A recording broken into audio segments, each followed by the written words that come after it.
ಪರೀಕ್ಷೆ ಬೇಕಾ ಬೇಡ್ವಾ ವಿಶೇಷ ಕಾರ್ಯಕ್ರಮಕ್ಕೆ ಸ್ವಾಗತ. ನಾನು ಮಾಲ್ತೇಶ್. ನಿಮ್ಗೆಲ್ಲ ಗೊತ್ತಿರಬಹುದು, ನಿನ್ನೆ ಪ್ರಧಾನಿಯ ಮುಖ್ಯಸ್ಥತೆಯಲ್ಲಿ ನಡೆದಂತ ಒಂದು ಸಭೆಯಲ್ಲಿ ಸಿಬಿಎಸ್ಇ ಜೊತೆಗೆ ಐಸಿಎಸ್ಸಿಗೆ ಸಂಬಂಧಪಟ್ಟ ಹಾಗಿನ ದ್ವಿತೀಯ ಪಿಯು ಪರೀಕ್ಷೆ ಅಂದ್ರೆ 12th ಎಕ್ಸಾಮ್ ಅನ್ನ ಕ್ಯಾನ್ಸಲ್ ಮಾಡುವಂತ ನಿಟ್ಟಿನಲ್ಲಿ ನಿರ್ಧಾರ ತೆಗೆದುಕೊಳ್ಳಲಾಯಿತು. ಈಗ ಸಿಬಿಎಸ್ಇ ಜೊತೆಗೆ ಐಸಿಎಸ್ಸಿಗೆ ಸಂಬಂಧಪಟ್ಟ ಹಾಗೆ ಎಕ್ಸಾಮ್ಗಳು ರದ್ದಾಗ್ತಾ ಇದ್ದ ಹಾಗೆ ಕರ್ನಾಟಕವೂ ಕೂಡ ಸೇರಿದಾಗೆ ಬಹಳಷ್ಟು ಸ್ಟೇಟ್ ನಲ್ಲಿ ಈ ಸ್ಟೇಟ್ ಬೋರ್ಡ್ಗೆ ಸಂಬಂಧಪಟ್ಟ ಹಾಗಿನ ಸೆಕೆಂಡ್ ಪಿಯುಸಿ ಎಕ್ಸಾಮ್ ಅನ್ನು ಕೂಡ ಕ್ಯಾನ್ಸಲ್ ಮಾಡ್ಬೇಕಾ ನಡೆಸಬೇಕಾ ಅನ್ನುವಂತ ಚರ್ಚೆ ಬಹಳ ಜೋರಾಗಿದೆ. ನಮ್ಮ ರಾಜ್ಯದಲ್ಲೂ ಕೂಡ ಹಾಗೆ ಬಹಳಷ್ಟು ವಿದ್ಯಾರ್ಥಿಗಳು ಹೆಂಗಪ್ಪ ಎಕ್ಸಾಮ್ ಸೆಂಟರ್ಗೆ ಹೋಗೋದು, ಹೇಗಪ್ಪ ಪರೀಕ್ಷೆಯನ್ನ ಫೇಸ್ ಮಾಡೋದು ಅನ್ನುವಂತ ಆತಂಕದಲ್ಲಿದ್ದಾರೆ. ಪೋಷಕರು ಕೂಡ ಹೌದು. ಹಾಗಂತ ಎಕ್ಸಾಮ್ ಕ್ಯಾನ್ಸಲ್ ಆಗ್ಬಿಟ್ರೆ ಇದು ವಿದ್ಯಾರ್ಥಿಗಳ ಶೈಕ್ಷಣಿಕ ಭವಿಷ್ಯ ಅಲ್ವಾ, ಇದು ದೊಡ್ಡ ಹೊಡೆತ ಬೀಳುತ್ತವಲ್ಲ ಅನ್ನುವಂಥ ಆತಂಕನೂ ಇದೆ. ಒಂದ್ ಕಡೆ ಜೀವದ ಪ್ರಶ್ನೆ ಬಂದಿದೆ, ಮತ್ತೊಂದ್ ಕಡೆ ಶೈಕ್ಷಣಿಕ ಭವಿಷ್ಯದ ಪ್ರಶ್ನೆ ಬಂದಿದೆ. ಇದು ಬಹಳ ದೊಡ್ಡ ಜಿಜ್ಞಾಸೆಯಿಂದ ಕೂಡಿರುವಂತಹ ಸಂಗತಿ. ಇಲ್ಲಿ ನಾವು ನೇರವಾಗಿ ಪರೀಕ್ಷೆ ಮಾಡ್ಬಿಡಿ ಅಂತಾನು ಹೇಳಕ್ಕಾಗಲ್ಲ, ಮಾಡಬೇಡಿ ಅಂತಾನು ಕೂಡ ಹೇಳೋದಕ್ಕಾಗಲ್ಲ. ಹೀಗಾಗಿನೇ ಒಂದು ಕೂಲಂಕುಷವಾದ ಚರ್ಚೆ ಆಗ್ಬೇಕಿದೆ. ಸರ್ಕಾರ ಕೂಡ ಇದನ್ನ ಬಹಳ ವಿಸ್ತೃತವಾಗಿ ಗಮನಿಸಬೇಕಾಗಿದೆ. ಪರ್ಯಾಯ ಮಾರ್ಗಗಳು ಏನಿದೆ ಅನ್ನುವಂಥದ್ರ ಕಡೆಗೂ ಕೂಡ ಗಮನ ಕೊಡಬೇಕಾಗಿದೆ. ಈ ವಿಚಾರದ ಬಗ್ಗೆ ನಾವು ವಿಸ್ತೃತವಾಗಿ ಮಾತನಾಡ್ತಾ ಹೋಗೋಣ. ಇವತ್ತು ನಮ್ಮ ಜೊತೆಗೆ ಪೋಷಕರಿಗೆ ಸಂಬಂಧಪಟ್ಟ ಹಾಗೆ ಪ್ರಮುಖವಾಗಿ ಶಿಕ್ಷಣ ತಜ್ಞರು ಕೂಡ ನಮ್ಮ ಜೊತೆಗೆ ಜಾಯಿನ್ ಆಗ್ತಾರೆ. ಅವರೆಲ್ಲ ಜೊತೆಗೂ ಮಾತಾಡೋಣ. ಮೊದಲೇ ಹೇಳಿದಾಗೆ ಇದು ನಮ್ಮ ರಾಜ್ಯಕ್ಕೆ ಸಂಬಂಧಪಟ್ಟ ಹಾಗಿನ ಲಕ್ಷಾಂತರ ವಿದ್ಯಾರ್ಥಿಗಳ ಭವಿಷ್ಯದ ವಿಚಾರ. SSLC ಹಾಗೆ ದ್ವಿತೀಯ ಪಿಯುಸಿ ಪರೀಕ್ಷೆಗೆ ಸಂಬಂಧಪಟ್ಟಂತೆ ಇಬ್ರು ಕೂಡ ಒಂದ್ ರೀತಿ ಆತಂಕದಲ್ಲಿರುವಂತಹ ಸಂದರ್ಭ ಇದು. ಕೊರೋನಾ ಎರಡನೇ ಅಲೆ ವಿದ್ಯಾರ್ಥಿಗಳ ಭವಿಷ್ಯಕ್ಕೆ ದೊಡ್ಡ ಪೆಟ್ಟು ಕೊಡ್ತಾ ಇದೆ. ಕಳೆದ ಬಾರಿನೂ ಕೂಡ ಇದೇ ತರ ಸಮಸ್ಯೆ ಆಯ್ತು. ಹೆಂಗೋ ಒಂದು ರಿಸ್ಕ್ ತೆಗೆದುಕೊಂಡು ಎಕ್ಸಾಮ್ ಅನ್ನ ನಡೆಸಿ ಸರ್ಕಾರ, ಮನೆಯ ಶಿಕ್ಷಣ ಸಚಿವರು ಸುರೇಶ್ ಕುಮಾರ್ ಅವರು ಒಂದ್ ಹಂತದಲ್ಲಿ ಪಾಸ್ ಆಗ್ಬಿಟ್ರು. ಬಟ್ ಈ ಬಾರಿ ಏನ್ ಕತೆ, ಬಹಳ ಕಷ್ಟ ಇದೆ. ಸಿಬಿಎಸ್ಇ ಐಸಿಎಸ್ಸಿಗೆ ಸಂಬಂಧಪಟ್ಟ ಹಾಗೆ 12ನೇ ತರಗತಿಯ ಎಕ್ಸಾಮ್ ಕ್ಯಾನ್ಸಲ್ ಆಗಿದೆ. ನಿಮ್ಗೆ ಗೊತ್ತಿರಲಿ, ಪ್ರಧಾನಿ ಮೋದಿ ನಿರ್ಣಯವನ್ನೇ ನಮ್ಮ ರಾಜ್ಯ ಸರ್ಕಾರ ಇದೀಗ ಚಾಚೂ ತಪ್ಪದೆ ಪಾಲಿಸುತ್ತಾ ರಾಜ್ಯದಲ್ಲಿ SSLC ಜೊತೆಗೆ ದ್ವಿತೀಯ ಪಿಯುಸಿ ಎಕ್ಸಾಮ್ಗಳು ಕಂಪ್ಲೀಟ್ ರದ್ದಾಗುತ್ತಾ ಪರೀಕ್ಷೆ ನಡೆಸಿಯೇ ಸಿದ್ಧ ಅಂತ ಇದ್ದ ಸಚಿವ ಸುರೇಶ್ ಕುಮಾರ್ ಅವರು ಈಗೇನ್ ಮಾಡ್ತಾರೆ? ಈಗ ಅವ್ರು ಏನ್ ಮಾಡ್ತಾ ಇದ್ದಾರೆ ಅಂದ್ರೆ ಸದ್ಯ ವಿಸ್ತೃತವಾಗಿ ಅನಿಸಿಕೆಗಳು, ಅಭಿಪ್ರಾಯಗಳನ್ನ ಕಲೆ ಹಾಕ್ತಾ ಇದ್ದಾರೆ. ಕೇಂದ್ರದ ನಿರ್ಧಾರದ ಬಳಿಕ ರಾಜ್ಯದಲ್ಲೂ ಪರೀಕ್ಷೆಗಳು ರದ್ದಾಗುತ್ತವಾ ಅಥವಾ ನಡೆಯುತ್ತವಾ, ಪರೀಕ್ಷೆ ನಡೆಸಲೇಬೇಕು ಅಂತ ಸರ್ಕಾರಕ್ಕೆ ಖಾಸಗಿ ಶಾಲೆಗಳು ಕೂಡ ತೀವ್ರ ಒತ್ತಡವನ್ನು ಹಾಕ್ತಾ ಇದೆ. ಯಾಕೆ ಹಾಗಾದ್ರೆ ಖಾಸಗಿ ಶಾಲೆಗಳು ಈ ಮಟ್ಟಿಗೆ ಪರೀಕ್ಷೆ ನಡೆಸಲೇಬೇಕು ಅಂತ ಹಠಕ್ಕಿರುವಂತದ್ದೇನು, ಅವ್ರು ಕೊಡುವಂತ ವಿವರಣೆ ಏನು? ಮಕ್ಕಳನ್ನ ಪ್ರಮುಖವಾಗಿ ಪರೀಕ್ಷೆಯ ಹಾಲ್ಗೆ ಕಳಿಸೋದಕ್ಕೆ, ಪರೀಕ್ಷೆ ಬರೆಯೋದಕ್ಕೆ ಪೋಷಕರು ಅನುಮತಿಯನ್ನ ಕೊಡ್ತಾರಾ, ಒಪ್ಕೊಳ್ತಾರ? ಅವರು ಮಕ್ಕಳ ಬಗ್ಗೆ ನೂರಾರು ಕನಸು ಕಂಡಂತ ಪೋಷಕರಿಗೆ ಎಕ್ಸಾಮ್ ಬಿಗ್ ಶಾಕ್ ಇದು. ಬಹುಶಃ ಕಳೆದ ಬಾರಿಯ ಬ್ಯಾಚ್, ಈ ಬಾರಿಯ ಬ್ಯಾಚ್ ಇದೆಯಲ್ಲ, ಇವರಿಬ್ಬರಿಗೂ ಕೂಡ ಬಹಳ ದೊಡ್ಡ ಸಮಸ್ಯೆಯನ್ನ ಅನುಭವಿಸ್ಬಿಟ್ಟಿದ್ದಾರೆ ಶೈಕ್ಷಣಿಕವಾಗಿ. ಅದರಲ್ಲೂ SSLC ಜೊತೆಗೆ ದ್ವಿತೀಯ ಪಿಯುಸಿಗೆ ಸಂಬಂಧಪಟ್ಟ ಹಾಗಿನ ಬ್ಯಾಚ್ಗಳ ವಿದ್ಯಾರ್ಥಿಗಳು. ಈ ಬಾರಿ ಏನ್ ಕತೆ ಅನ್ನುವಂಥದ್ದು ಸಹಜವಾಗಿ ಬಹಳ ಚರ್ಚೆಯಲ್ಲಿರುವಂತಹ ಸಂದರ್ಭ. ಇಲ್ಲಿ ಸರ್ಕಾರ ವಿಸ್ತೃತವಾಗಿ ನಾನು ಮೊದಲೇ ಹೇಳಿದಾಗೆ ಶಿಕ್ಷಣ ತಜ್ಞರು, ಪೋಷಕರು ಇವರೆಲ್ಲರ ಅಭಿಪ್ರಾಯಗಳನ್ನು ಕೂಡ ಕಲೆ ಹಾಕುವಂತ ಕೆಲಸ ಆಗ್ತಾ ಇದೆ. ಅಂತ ಕೆಲ ಪ್ರಮುಖ ಶಿಕ್ಷಣ ತಜ್ಞರು ಕೂಡ ಇವತ್ತು ನಮ್ಮ ಜೊತೆಗೆ ಜಾಯಿನ್ ಆಗ್ತಾರೆ. ಪೋಷಕರಿಗೆ ಸಂಬಂಧಪಟ್ಟ ಹಾಗಿನ ಸಂಘಟನೆಗಳಿಗೆ ಸಂಬಂಧಪಟ್ಟ ಹಾಗಿನ ಪ್ರಮುಖರು ಕೂಡ ನಮ್ಮ ಜೊತೆಗೆ ಜಾಯಿನ್ ಆಗ್ತಾರೆ. ನೋಡೋಣ ಅವ್ರ ಅಭಿಪ್ರಾಯಗಳು ಏನೇನಿದೆ ಅಂತ. ಇದೆಲ್ಲದರ ಜೊತೆಗೆ ನಿನ್ನೆ ತೆಗೆದುಕೊಂಡಿರುವಂತಹ ಕೇಂದ್ರ ಸರ್ಕಾರದ ನಿರ್ಧಾರ, ಇದು ಬೇರೆ ಬೇರೆ ರಾಜ್ಯಗಳ ಮೇಲೂ ಕೂಡ ಯಾವ ರೀತಿಯಾಗಿ ಇಂಪ್ಯಾಕ್ಟ್ ಆಗ್ಬಹುದು, ಇದಕ್ಕೆ ಸಂಬಂಧಪಟ್ಟ ಹಾಗಿನ ಒಂದು ರಿಪೋರ್ಟ್ ಅನ್ನು ನಾವು ಮೊದಲಿಗೆ ನೋಡ್ಕೊಂಬೋಣ ಬನ್ನಿ.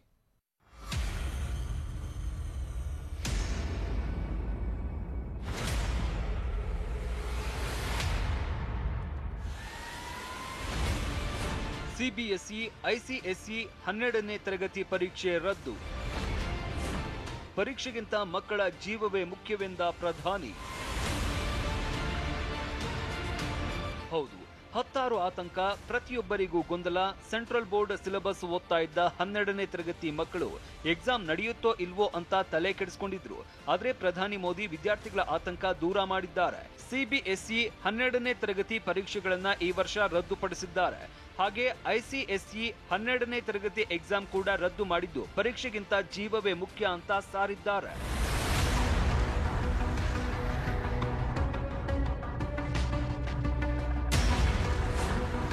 ವಿದ್ಯಾರ್ಥಿಗಳ ಹಿತದೃಷ್ಟಿಯಿಂದ ಈ ತೀರ್ಮಾನ ಕೈಗೊಂಡಿದ್ದೇವೆ. ವಿದ್ಯಾರ್ಥಿಗಳ ಆರೋಗ್ಯ, ಸುರಕ್ಷತೆಗೆ ಮೊದಲ ಆದ್ಯತೆ. ವಿದ್ಯಾರ್ಥಿಗಳ ಆತಂಕ, ಅನಿಶ್ಚಿತತೆ ದೂರ ಆಗಬೇಕು. ವಿದ್ಯಾರ್ಥಿಗಳನ್ನು ಪರೀಕ್ಷೆ ಬರೆಯಲು ಬಲವಂತ ಮಾಡಬಾರದು. ಹೀಗಾಗಿ ಪರೀಕ್ಷೆ ರದ್ದುಪಡಿಸಲು ತೀರ್ಮಾನಿಸಿದ್ದೇವೆ. ವಿದ್ಯಾರ್ಥಿಗಳ ಭವಿಷ್ಯವನ್ನು ರಕ್ಷಿಸಬೇಕು. ಇದು ವಿದ್ಯಾರ್ಥಿ ಸ್ನೇಹಿ ಕ್ರಮ. ಇನ್ನು ಪರೀಕ್ಷೆ ರದ್ದು ಮಾಡಿರುವ ಕೇಂದ್ರ ಶಿಕ್ಷಣ ಇಲಾಖೆ ವಿದ್ಯಾರ್ಥಿಗಳ ಮುಂದಿನ ಭವಿಷ್ಯಕ್ಕೆ ಯಾವ ಕ್ರಮ ಕೈಗೊಳ್ಳಬಹುದು ಅನ್ನೋದನ್ನ ನೋಡೋದಾದ್ರೆ ಇನ್ನು ಈಗ ಸಿಬಿಎಸ್ಇ 12ನೇ ತರಗತಿ ಅಂಕಗಳನ್ನ ವಿದ್ಯಾರ್ಥಿಗಳಿಗೆ ನೀಡುವ ಬಗ್ಗೆ ತನ್ನದೇ ಆದ ಮಾನದಂಡ ಅನುಸರಿಸಲಿದೆ. ಈ ಮಾನದಂಡಗಳ ಪ್ರಕಾರ ವಿದ್ಯಾರ್ಥಿಗಳಿಗೆ ಅಂಕಗಳನ್ನ ನೀಡಿ 12ನೇ ತರಗತಿ ಫಲಿತಾಂಶ ಪ್ರಕಟಿಸಲಿದೆ. ವಿದ್ಯಾರ್ಥಿಗಳ 10, 11ನೇ ತರಗತಿ ಫಲಿತಾಂಶ ಸೇರಿಸಿ ಈಗ 12ನೇ ತರಗತಿ ಫಲಿತಾಂಶ ಪ್ರಕಟಿಸುವ ಸಾಧ್ಯತೆ ಇದೆ ಎನ್ನಲಾಗಿದೆ. ಕೇಂದ್ರದ ನಿರ್ಧಾರದ ಬೆನ್ನಲ್ಲೇ ರಾಜ್ಯದಲ್ಲಿ ಎಕ್ಸಾಮ್ ಟೆನ್ಷನ್. ಹೌದು, ರಾಜ್ಯದಲ್ಲಿ ಕಳೆದ ಬಾರಿಯಂತೆ ಈ ಬಾರಿಯೂ ಎಕ್ಸಾಮ್ ನಡೆಸಬೇಕು ಅಂತ ಸಚಿವ ಸುರೇಶ್ ಕುಮಾರ್ ಫಿಕ್ಸ್ ಆಗಿದ್ರು. ಕಳೆದ ವಾರ ಎಲ್ಲಾ ರಾಜ್ಯದ ಶಿಕ್ಷಣ ಮಂತ್ರಿಗಳೊಂದಿಗೆ ಕೇಂದ್ರ ಶಿಕ್ಷಣ ಸಚಿವ ಪೋಖ್ರಿಯಾಲ್ ಸಭೆ ನಡೆಸಿದಾಗ ಎಕ್ಸಾಮ್ ನಡೆಸುವ ಬಗ್ಗೆ ಸಚಿವ ಸುರೇಶ್ ಕುಮಾರ್ ಒಲವು ವ್ಯಕ್ತಪಡಿಸಿದ್ರು. ಆದ್ರೆ ಪ್ರಧಾನಿ ಮೋದಿಯೇ ನಿನ್ನೆ ಸಿಬಿಎಸ್ಇ, ಐಸಿಎಸ್ಇ 12ನೇ ತರಗತಿ ಎಕ್ಸಾಮ್ ಕ್ಯಾನ್ಸಲ್ ಮಾಡಿದ್ದಾರೆ. ಏತ ಕೇಂದ್ರದ ನಿರ್ಧಾರವನ್ನ ರಾಜ್ಯ ಶಿಕ್ಷಣ ಸಚಿವ ಸುರೇಶ್ ಕುಮಾರ್ ಸ್ವಾಗತಿಸಿದ್ದಾರೆ. ಆದ್ರೆ ರಾಜ್ಯದಲ್ಲಿ ಎಸ್ಎಸ್ಎಲ್ಸಿ ಹಾಗೂ ಸೆಕೆಂಡ್ ಪಿಯು ಎಕ್ಸಾಮ್ ನಡೆಯುತ್ತಾ ಇಲ್ವಾ ಅನ್ನೋ ಗೊಂದಲ ಶುರುವಾಗಿದೆ. ಅಷ್ಟೇ ಅಲ್ಲ, ಪರ ವಿರೋಧದ ಚರ್ಚೆಯೂ ಆರಂಭವಾಗಿದೆ. ಎಸ್ಎಸ್ಎಲ್ಸಿ ದ್ವಿತೀಯ ಪಿಯುಸಿ ಪರೀಕ್ಷೆ ರದ್ದು ಮಾಡಲು ತಜ್ಞರ ಸಲಹೆ. ಪರೀಕ್ಷೆ ನಡೆಸಲೇಬೇಕು ಅಂತ ಪಟ್ಟು ಹಿಡಿದ ಖಾಸಗಿ ಶಾಲೆಗಳು. ಹೌದು, ರಾಜ್ಯದಲ್ಲಿ ಎಸ್ಎಸ್ಎಲ್ಸಿ ಹಾಗೂ ದ್ವಿತೀಯ ಪಿಯುಸಿ ಪರೀಕ್ಷೆ ರದ್ದು ಮಾಡಬೇಕು. ಆದ್ರೆ ಆಯಾ ಶಾಲಾ ಕಾಲೇಜಿನ ಮಟ್ಟದಲ್ಲೇ ಪರೀಕ್ಷೆ ನಡೀಬೇಕು ಅಂತ ಶಿಕ್ಷಣ ತಜ್ಞ ಡಾಕ್ಟರ್ ನಿರಂಜನಾರಾಧ್ಯ ಸರ್ಕಾರಕ್ಕೆ ಸಲಹೆ ನೀಡಿದ್ದಾರೆ. ಆದ್ರೆ ಖಾಸಗಿ ಶಾಲೆಗಳ ಒಕ್ಕೂಟದ ರೂಪ್ಸಾ ಅಧ್ಯಕ್ಷ ಲೋಕೇಶ್ ತಾಳಿಕಟ್ಟೆ ಮಾತ್ರ ಪರೀಕ್ಷೆ ನಡೆಸಬೇಕು ಅಂತ ಸರ್ಕಾರಕ್ಕೆ ಮನವಿ ಮಾಡಿದ್ದಾರೆ. ನಾನು ಬಹಳ ಮುಖ್ಯವಾಗಿ ಹೇಳ್ತಕ್ಕಂಥ ಒಂದು ಅಂಶ ಏನಂತ ಹೇಳಿದ್ರೆ, ಬಹುತೇಕ ಅದು SSLC ಇರ್ಬೋದು ಅಥವಾ 2ನೇ PUC ಇರ್ಬೋದು, ಈ ಪರೀಕ್ಷೆಗಳು ಆಯಾ ಕಾಲೇಜಿನ ಹಂತದಲ್ಲಿ ನಡಿಬೇಕು. ಆ ಪರೀಕ್ಷೆ ನಡೆಸ್ತಕ್ಕಂಥ ಜವಾಬ್ದಾರಿಗಳನ್ನು ಆಯಾ ಶಿಕ್ಷಕರಿಗೆ ಬಿಡ್ತಕ್ಕಂಥದ್ದು. ಒಂದು ವರ್ಷದ ಕೊನೆಗೆ ಒಂದು ಮೌಲ್ಯಾಂಕನ ಅಥವಾ ಮೌಲ್ಯಮಾಪನಕ್ಕೆ ಮಕ್ಕಳನ್ನ ಒಳಪಡಿಸಿದರೆ ಮುಂದಿನ ತರಗತಿಗಳಲ್ಲಿ ಆ ಮಕ್ಕಳು ಎಲ್ಲಿ ವೀಕ್ ಇದ್ದಾರೆ ಅನ್ನೋದು ನೋಡಿಕೊಂಡು ಹೋಗುವಂಥದ್ದು ವಾಡಿಕೆ. ಹಾಗಾಗಿ ರಾಜ್ಯ ಪಠ್ಯಕ್ರಮ ಓದುವಂತಹ SSLC ಇರ್ಬೋದು ಅಥವಾ ಸೆಕೆಂಡ್ PUC ಇರ್ಬೋದು, ಅವನ್ನ ಎಕ್ಸಾಮ್ಸನ್ನು ನಡೆಸಲಿ. ಅದೇಗೆ ಅಂದರೆ ಸರಳೀಕರಣಗೊಳಿಸ್ಬಿಟ್ಟು, ಏನು ಕ್ವಶನ್ ಪೇಪರ್ಸ್ ಇದೆಯೋ ಅದನ್ನು ಸರಳೀಕರಣಗೊಳಿಸ್ಬಿಟ್ಟು 1.5 ಅವರ್ಗೆ ಎಕ್ಸಾಮ್ ಮಾಡುವಂಥದ್ದು. ಮತ್ತು ಕೆಲವು ಇವನ್ನ ಸೂತ್ರಗಳನ್ನು ರೂಪ್ಸಾ ಕರ್ನಾಟಕ ಈಗಾಗಲೇ ಹೇಳಿದೆ. ಆ ಸೂತ್ರಗಳನ್ನು ಬಳಸ್ಕೊಂಡು ಎಕ್ಸಾಮ್ಸನ್ನು ನಡೆಸಲಿ ಅಂತ ಹೇಳ್ಬಿಟ್ಟು ರೂಪ್ಸಾ ಕರ್ನಾಟಕ ಇಚ್ಛಿಸುತ್ತೆ. ಹೀಗೆ ರಾಜ್ಯದಲ್ಲಿ ಪರೀಕ್ಷೆ ಬೇಕು ಬೇಡ ಅಂತ ಚರ್ಚೆ ಆರಂಭವಾಗಿದೆ. ಈ ನಡುವೆ ಕೇಂದ್ರದ ನಿರ್ಧಾರ ರಾಜ್ಯ ಶಿಕ್ಷಣ ಸಚಿವ ಸುರೇಶ್ ಕುಮಾರ್ರನ್ನ ಗೊಂದಲದಲ್ಲಿ ಸಿಲುಕಿಸಿದೆ. ರಾಜ್ಯದಲ್ಲೂ PU ಪರೀಕ್ಷೆ ಕ್ಯಾನ್ಸಲ್ ಮಾಡಬೇಕಾ ಅಥವಾ ಕಳೆದ ಬಾರಿಯಂತೆ ಎಕ್ಸಾಮ್ ಮಾಡಬೇಕಾ ಅನ್ನೋ ಪ್ರಶ್ನೆ ಸಚಿವರ ಮುಂದಿದೆ. ಅಲ್ಲದೆ 2 ದಿನದಲ್ಲಿ ತಜ್ಞರ ಸಭೆ ಕರೆದು PU ಎಕ್ಸಾಮ್ಗೆ ಪರ್ಯಾಯ ಮಾರ್ಗ ಪ್ರಕಟ ಮಾಡುವ ನಿರೀಕ್ಷೆ ಇದೆ. ಚಂದ್ರಮೋಹನ್ ಜೊತೆ ವಿನಯ್, TV9 ಬೆಂಗಳೂರು. ನಾನು ಮೊದಲೇ ಹೇಳಿದಾಗೆ ಇದು ಲಕ್ಷಾಂತರ ವಿದ್ಯಾರ್ಥಿಗಳ ಶೈಕ್ಷಣಿಕ ಭವಿಷ್ಯದ ವಿಚಾರ, ಜೊತೆಗೆ ಅವರ ಜೀವದ ವಿಚಾರವೂ ಕೂಡ ಹೌದು. ಯಾಕಂತ ಅಂದ್ರೆ ಎಕ್ಸಾಮ್ ಅನ್ನ ಬರೆಯೋದಕ್ಕೆ ಏನಾದ್ರೂ ಅವರಿಗೆ ಬಹಳ ಅನುಕೂಲಕರ ವಾತಾವರಣ ಇದೆಯಾ ಸದ್ಯದ ಮಟ್ಟಿಗೆ ಅಂತ ನೋಡ್ತಾ ಹೋಗೋದಾದ್ರೆ ನಮ್ಗೆ ಅಂತ ಅನುಕೂಲಕರ ವಾತಾವರಣ ಇಲ್ಲ. ಅಂತ ರಿಸ್ಕ್ ತೆಗೆದುಕೊಂಡು ಪೋಷಕರು ಕಳಿಸ್ಕೊಡ್ತಾರಾ ಅನ್ನುವಂಥದ್ದು ಸಂಗತಿ. ಹೌದಪ್ಪ, ಶೈಕ್ಷಣಿಕವಾಗಿ ಅವ್ರ ಭವಿಷ್ಯದ ವಿಚಾರ ಇಲ್ಲಿ ಬಹಳ ಅತಿ ಮುಖ್ಯ ಆಗುತ್ತೆ. ಬಟ್ ಜೀವದ ವಿಚಾರನೂ ಕೂಡ ಅತಿ ಮುಖ್ಯ ಅಲ್ವಾ? ಇಲ್ಲಿ ಇದೇ ದೊಡ್ಡ ಸಮಸ್ಯೆ, ದೊಡ್ಡ ಜಿಜ್ಞಾಸೆಗೆ ಸರ್ಕಾರವನ್ನ ಒಳಪಡಿಸಿರುವಂತದ್ದು. ನಾವು ವಿಸ್ತೃತವಾಗಿ ಇದ್ರ ಬಗ್ಗೆ ಮಾತನಾಡ್ತಾ ಹೋಗೋಣ. ಡಾಕ್ಟರ್ ಸುಪ್ರೀತ್ ಅವರು ಶಿಕ್ಷಣ ತಜ್ಞರ ಜೊತೆಗೆ ಆಕ್ಸ್ಫರ್ಡ್ VU ಕಾಲೇಜ್ಗೆ ಸಂಬಂಧಪಟ್ಟ ಹಾಗಿನ ನಮ್ಮ ಡಾಕ್ಟರ್ ಸುಪ್ರೀತ್ ಅವರು ನಮ್ಮ ಜೊತೆಗೆ ಜಾಯ್ನ್ ಆಗ್ತಾರೆ. ಜೊತೆಗೆ ರೂಪ್ಸಾ ಕರ್ನಾಟಕಕ್ಕೆ ಸಂಬಂಧಪಟ್ಟ ಹಾಗಿನ ಲೋಕೇಶ್ ತಾಳಿಕಟ್ಟೆ ಅವರು ಕೂಡ ನಮ್ಮ ಜೊತೆಗೆ ಜಾಯ್ನ್ ಆಗಿದ್ದಾರೆ. ಜೊತೆಗೆ ಶಿಕ್ಷಣ ತಜ್ಞರಾಗಿರುವಂತಹ ನಿರಂಜನಾರಾಧ್ಯ ಅವರು ಕೂಡ ನಮ್ಮ ಜೊತೆಗೆ ಜಾಯ್ನ್ ಆಗ್ತಾರೆ. ಕ್ಯಾಂಪ್ಸ್ ಸಂಘಟನೆಗೆ ಸಂಬಂಧಪಟ್ಟ ಹಾಗಿನ ಪ್ರಧಾನ ಕಾರ್ಯದರ್ಶಿಗಳಾಗಿರುವಂತಹ ಶಶಿಕುಮಾರ್ ಅವರು ಕೂಡ ನಮ್ಮ ಜೊತೆಗೆ ಜಾಯ್ನ್ ಆಗ್ತಾರೆ. ಹಾಗೆ RTE ಜೊತೆಗೆ ಪೋಷಕರ ಸಂಘ, ಜೊತೆಗೆ ಈ ಪೋಷಕ ಸಂಘಟನೆಗಳ ಸಮನ್ವಯ ಸಮಿತಿಗೆ ಸಂಬಂಧಪಟ್ಟ ಹಾಗಿನ BN ಯೋಗಾನಂದ್ ಅವರು ಕೂಡ ನಮ್ಮ ಜೊತೆಗೆ ಜಾಯ್ನ್ ಆಗಿದ್ದಾರೆ. ಹಾಗೆ ಪೋಷಕರ ವತಿಯಿಂದ ಕಾವೇರಿ ಅನ್ನೋರು ನಮ್ಮ ಜೊತೆಗೆ ಮೈಸೂರಿನಿಂದ ಜಾಯ್ನ್ ಆಗ್ತಾರೆ. ಮೊದಲಿಗೆ ಲೋಕೇಶ್ ತಾಳಿಕಟ್ಟೆ ಅವರೇ, ಈಗ ಬಹಳ ವಿಚಾರ ಅಂತಂದ್ರೆ ವಿದ್ಯಾರ್ಥಿಗಳು ಗೊಂದಲದಲ್ಲಿದ್ದಾರೆ. ಎಷ್ಟೋ ಮಂದಿ ಇರ್ಲಪ್ಪ ಒಂದು ಎಕ್ಸಾಮ್ ಬರ್ದ್ಬಿಡೋಣ ಅನ್ನುವಂತ ರೀತಿಯಾಗಿದ್ರೋ ಏನೋ. ನಿನ್ನೆ ಸೆಂಟ್ರಲ್ ಗೌರ್ಮೆಂಟ್ ತೆಗೆದುಕೊಂಡಂತ ನಿರ್ಧಾರದ ನಂತರದಾಗಿ ಈಗ ಅವರಿಗೂ ಕೂಡ ಎಕ್ಸಾಮ್ ಬರೆಯೋದಕ್ಕೆ ಕಾನ್ಫಿಡೆನ್ಸ್ ಇಲ್ಲ. ಸೆಂಟ್ರಲ್ ಗೌರ್ಮೆಂಟ್ ಇಂಥದ್ದೊಂದು ಕೂಲಂಕುಷವಾಗಿ ಯೋಚಿಸಿ ನಿರ್ಧಾರ ತೆಗೆದುಕೊಂಡಿದೆ ಅಂದ್ರೆ ನಾವ್ಯಾಕೆ ಎಕ್ಸಾಮ್ ಬರೀಬೇಕು ಅನ್ನುವಂತ ರೀತಿಯಾಗಿ ಒಂದು ಯೋಚನೆ. ಹಲವಾರು ಪೋಷಕರು ಇಲ್ಲ ಒಂದು ಎಕ್ಸಾಮ್ ಆಗ್ಬಿಡ್ಲಿ ಅಂತ, ಬಹಳ ಮಂದಿ ಬೇಡ ಎಕ್ಸಾಮ್ ಅನ್ನುವಂಥದ್ದು ಹೇಳ್ತಾ ಇದ್ದಾರೆ. ಬಟ್ ನೀವು ಎಕ್ಸಾಮ್ ಆಗ್ಲಿ ಅನ್ನುವಂತ ರೀತಿಯಾಗಿ ಒತ್ತಾಯ ಇದೆ ಅನ್ನೋದನ್ನು ಕೇಳ್ಪಟ್ವಿ. ನಿಜಕ್ಕೂ ಈ ಸನ್ನಿವೇಶದಲ್ಲಿ ಎಕ್ಸಾಮ್ ನಡೆಸೋದಕ್ಕೆ ಅವಕಾಶ ಇದೆಯಾ? ಈಗ ಇಲ್ಲಿ ನಾವು ಗಂಭೀರವಾಗಿ ಯೋಚನೆ ಮಾಡಬೇಕಾಗಿರೋ ಒಂದು ವಿಷಯ ಸರ್, ಕಳೆದ ಶತಮಾನಗಳಿಂದ ಈ ದೇಶ ಒಂದಕ್ಕೆ ಪ್ರಸಿದ್ಧಿಯಾಗಿದೆ. ಯಾಕಂದರೆ ಇಡೀ ವಿಶ್ವದಿಂದ ಮಕ್ಕಳುಗಳು ಈ ದೇಶಕ್ಕೆ ಬರ್ತಾ ಇದ್ವು. ಯಾಕೆ ಬರ್ತಿದ್ವು ಅಂದರೆ ಇಲ್ಲಿಯ ಶಿಕ್ಷಣ ಪದ್ಧತಿ, ಅದರ ನಂತರ ಪರೀಕ್ಷೆ ಓರೆಗಚ್ಚ ಅಂತ ಒಂದು ಪದ್ಧತಿ ಇಡೀ ವಿಶ್ವಕ್ಕೆ ಪ್ರಸಿದ್ಧಿಯಾಗಿತ್ತು. ಇಡೀ ವಿಶ್ವಕ್ಕೆ ನಾವು ಜ್ಞಾನಿಗಳನ್ನು ಮತ್ತು ಬುದ್ಧಿವಂತರನ್ನ ಕೊಟ್ಟಂತಹ ದೇಶ ಇದು. ಯಾಕಂದರೆ ಆ ರೀತಿಯ ಒಂದು ವ್ಯವಸ್ಥೆ ಇತ್ತು ಈ ದೇಶದಲ್ಲಿ. ಇಲ್ಲಿಯವರೆಗೂ ಪರೀಕ್ಷೆಯನ್ನು ನಿಲ್ಲಿಸುವಂತಹ ನಿರ್ಧಾರಗಳನ್ನು ಎಂಥ ಪರಿಸ್ಥಿತಿನಲ್ಲೂ ಕೂಡ, ಈವನ್ ಸೆಕೆಂಡ್ ವರ್ಲ್ಡ್ ವಾರ್ ಆದಾಗಲೂ ಕೂಡ, ಫಸ್ಟ್ ವರ್ಲ್ಡ್ ವಾರ್ ಆದ ತಗೊಂಡಿರಲಿಲ್ಲ ಈ ದೇಶ. ಬಟ್ ಈಗ ತಗೊಂಡಿದ್ದಾರೆ. ಅದು ಮಕ್ಕಳ ಹಿತದೃಷ್ಟಿ ಮತ್ತು ಆರೋಗ್ಯದ ದೃಷ್ಟಿಯಿಂದ ಒಳ್ಳೆಯ ಒಂದು ಅಂಶನೇ ಅದು. But at the same time ನಾವು ಗಂಭೀರವಾಗಿ ಆಲೋಚನೆ ಮಾಡಬೇಕಾಗಿರೋದು ಏನು ಅಂತಂದರೆ, ಇಡೀ ಸರ್ಕಾರ, ಇಡೀ ವ್ಯವಸ್ಥೆ, ಇತಿಹಾಸದುದ್ದಕ್ಕೂ ನಾವು ಒಂದು ಹೆಸರು ಮಾಡಿರುವಂತಹ ಒಂದು ಸ್ಥಾನದಲ್ಲಿರೋರು ನಾವು ಈ ಸಾಂಕ್ರಾಮಿಕ ರೋಗಕ್ಕೆ ಎದುರಿ ವ್ಯವಸ್ಥೆಗಳನ್ನು ಮಾಡ್ಕೊಳ್ಳೋಕ್ಕಾಗದೆ, ಆ ಪೋಷಕರಿಗೆ ಒಂದು ಭರವಸೆಯನ್ನು ತುಂಬಕ್ಕಾಗದೆ ನಾವು ಫೇಲ್ ಆಗಿದ್ದೀವಿ. ಅದನ್ನು ನಮ್ಮ ಪ್ರಧಾನಿಗಳ ಹತ್ರ ಹೇಳಿಸಿದ್ದೀವಿ ಅನ್ನೋದು ಖಂಡಿತ ದುಃಖಕರವಾದಂಥ ಸಂಗತಿ. ಮಕ್ಕಳ ಜೀವದ ವಿಚಾರ ಪ್ರಶ್ನೆ ಅಲ್ಲ, ಕರೆಕ್ಟ್, ಜೀವದ ವಿಚಾರ ಅದು ಸತ್ಯ. ಅದು ಯಾವಾಗ ಜೀವದ ವಿಚಾರ ಆಗುತ್ತೆ ಅಂತಂದರೆ ನಮ್ಮಲ್ಲಿ ವೈಫಲ್ಯ ಇದೆ. ನಾವು ಆ ಮಕ್ಕಳಿಗೆ ಪರೀಕ್ಷೆ ಬರೆಸುವಂತಹ ಧೈರ್ಯವನ್ನು ತುಂಬಕ್ಕಾಗ್ತಾ ಇಲ್ಲ. ಯಾಕೆ ಅಂತಂದ್ರೆ ಮಕ್ಕಳಿಗೆ ರಕ್ಷಣೆ ಕೊಡಕ್ಕಾಗ್ತಾ ಇಲ್ಲ ನಾವು. ಸೊ ಆನಂತರ ಈಗಿರೋ ವ್ಯವಸ್ಥೆ ನಮ್ಗೆ ಎಕ್ಸಾಮ್ ಮಾಡೋದಕ್ಕೆ ವ್ಯವಸ್ಥೆ ಮಾಡ್ಕೊಳ್ಬೋದಿತ್ತ ನಿಮ್ ಪ್ರಕಾರ? ಖಂಡಿತವಾಗೂ ಮಾಡ್ಕೋಬಹುದಾಗಿತ್ತು ಸರ್. ಟೆಕ್ನಾಲಜಿನಲ್ಲಿ ನಾವು ವರ್ಲ್ಡ್ಗೆ ಕಾಂಟ್ರಿಬ್ಯೂಟ್ ಮಾಡಿರುವಂತಹ ದೇಶ ಇದು. ಆನ್ಲೈನ್ ಎಕ್ಸಾಮ್ಸ್ ಎಲ್ಲ ಮಾಡಬಹುದಾಗಿತ್ತು. ಆಮೇಲೆ ಪ್ರತಿ ನಮ್ಮ ರಾಜ್ಯದಲ್ಲ ವರ್ಕ್ ಫ್ರಮ್ ಹೋಮ್ ಅಂತ ಮನೇಲಿ ಕೂತವರಿಗೂ ಇಂಟರ್ನೆಟ್ ಸಿಗದೆ ಇರೋ ಜಮಾನದಲ್ಲಿ ಇದೀವಿ ನಾವು. ಹೆಂಗೆ ವ್ಯವಸ್ಥೆ ಮಾಡ್ಕೊಳ್ಳೋಕಿತ್ತು. ಓಕೆ, ಪೋಷಕರ ವತಿಯಿಂದ ಕಾವೇರಿ ಅನ್ನೋರು ನಮ್ಮ ಜೊತೆಗೆ ಜಾಯ್ನ್ ಆಗಿದ್ದಾರೆ. ಮೈಸೂರಿನಿಂದ ಅವ್ರು ಜಾಯ್ನ್ ಆಗಿರೋದು. ಕಾವೇರಿ ಅವರೇ, ನಿಮ್ಮ ಮಕ್ಕಳು ಅಥವಾ ನಿಮಗ್ ಪರಿಚಯಸ್ಥರು, ನಿಮ್ಮ ಕುಟುಂಬದವರು ಯಾರಾದ್ರೂ SSLC PUC ಎಕ್ಸಾಮ್ ಬರೆಯೋರು ಇದಾರಾ? ಅವ್ರಿಗೆ ಎಕ್ಸಾಮ್ ಬರೆಯೋದಕ್ಕೆ ಏನಾದ್ರೂ ಅನುವು ಮಾಡ್ಕೊಟ್ರೆ ನೀವು ಕಳಿಸೋದಕ್ಕೆ ಸಿದ್ಧ ಇದ್ದೀರಾ? ಏನ್ ಕತೆ? ನಮಸ್ಕಾರ. ಹೇಳಿ. ನನ್ನ ಮೊದಲನೇ ಮಗಳು ಈಗ 12th ಸ್ಟ್ಯಾಂಡರ್ಡ್ ಎಕ್ಸಾಮ್ ಬರೀಬೇಕಿತ್ತು.